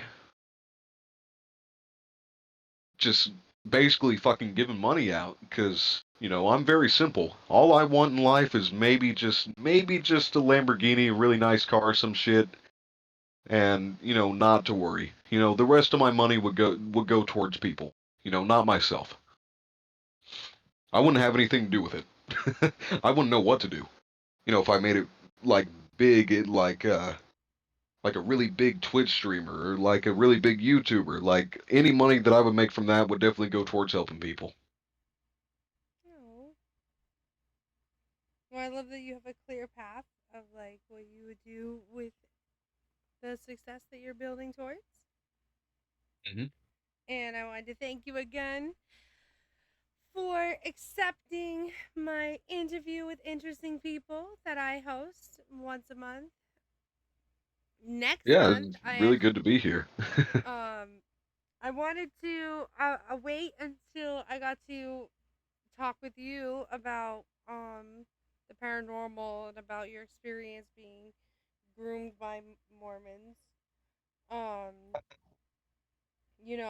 that next month's interview is actually has been set in stone, and I am interviewing a Native American gutter punk traveler, and that is going to be the third week of August, and you'll be seeing more posts about it, as well as our mobile sponsorship has only 11 days left. So make sure to be getting all those downloads in, and if you do download and participate in the monthly mobile game, there is a mobile contest. That is the only way for you guys to get exclusive prizes. Um, is by participating. You cannot buy your way onto the winner's wheel, okay, folks? Like you can only participate. You got to earn your way through. Um, every month is going to be a different mobile game, always completely free, never cost to download or play. I ask you, in fact, not to spend money, but instead spend time, energy, and effort. Um, that's what I've been working on, as well as we're trying to get something in the works for a Fortnite PvP tournament. I'm just trying to figure out the logistics of all that. Um, so lots of big things going on. To gain credit for that giveaway, contests you definitely want to be posting in the Discord, which is where me and Headstone are talking right now. Okay, you can see those Yeah. pictures of the ghosts, or of the, the creepy paranormal photos that we had put on stream today are also posted in that Discord. That being said, I wanted to thank Anonymous for his rain and Cake Eater for the subscription, Fug for the amazing questions, as well as Noah for the investigativeness of the photos, as well as keeping up with the discussion. Um, Mass Machine for the lurk. So many other people with the lurks. We got Under the Big Top with the hydrate. Everybody hopping in and saying hello, participating in that poll. The Rooster guy popping in, even though he's busy tinkering and making the best PCs on the East Coast. Make sure to hit him up. That is PC Playhouse, right up in Johnston, Rhode Island. They are on Facebook. I am Luca for that amazing follow about 2 hours ago. We always love Prime subscriptions. Make Daddy Bezos pay those bills. No need to. Next month's mobile game is most likely, but not guaranteed to be, a History Heroes, which is the one that I've been keeping my eye on. I want to mention that I am Defying Angel Princess. I do all sorts of streams. This one here is an interview with an interesting person, which is an unaffiliated streamer named Headstone. His link is pinned to my chat. I also do IRL streams where I end up in crazy places that you would not expect me to be, included but not limited to a tent all by myself in the Cursed Forest. Which I still have yet to freaking try to piece together all the broken freaking videos and audio clips that I got that night, because so much issues technology wise happening, as well as some creepy things going on there. We also do gaming tournaments, as much as well as like traditional games. All sorts of amazing things going on at all times. I will say at 3,000 followers that I am doing a dance battle. I am participating in a dance battle for the first time, right here on Twitch, and then possibly seen later on YouTube. You guys can find all my other interviews from past people right there on YouTube. My YouTube name is the same as on Twitch, so that's Defiant Angel Princess, DAP. Yeah, you know me. We have interviewed thus far a convicted arsonist, a flat earther named Dave, Flat Earth Dave. We have also interviewed a native Hawaiian vegan. And though unfortunately I no longer have the stream of it, I was unable to download it before it was deleted by Twitch. Was a somebody with stolen valor that we had confronted. That was a couple years ago. Once again, I wanted to thank everybody so much for hanging out with me and hanging out with Headstone and getting to hear out his life experience with both the Mormon church and the paranormal. And I hope to see you guys in his chat, because get your emotes ready. We're about to spread the love.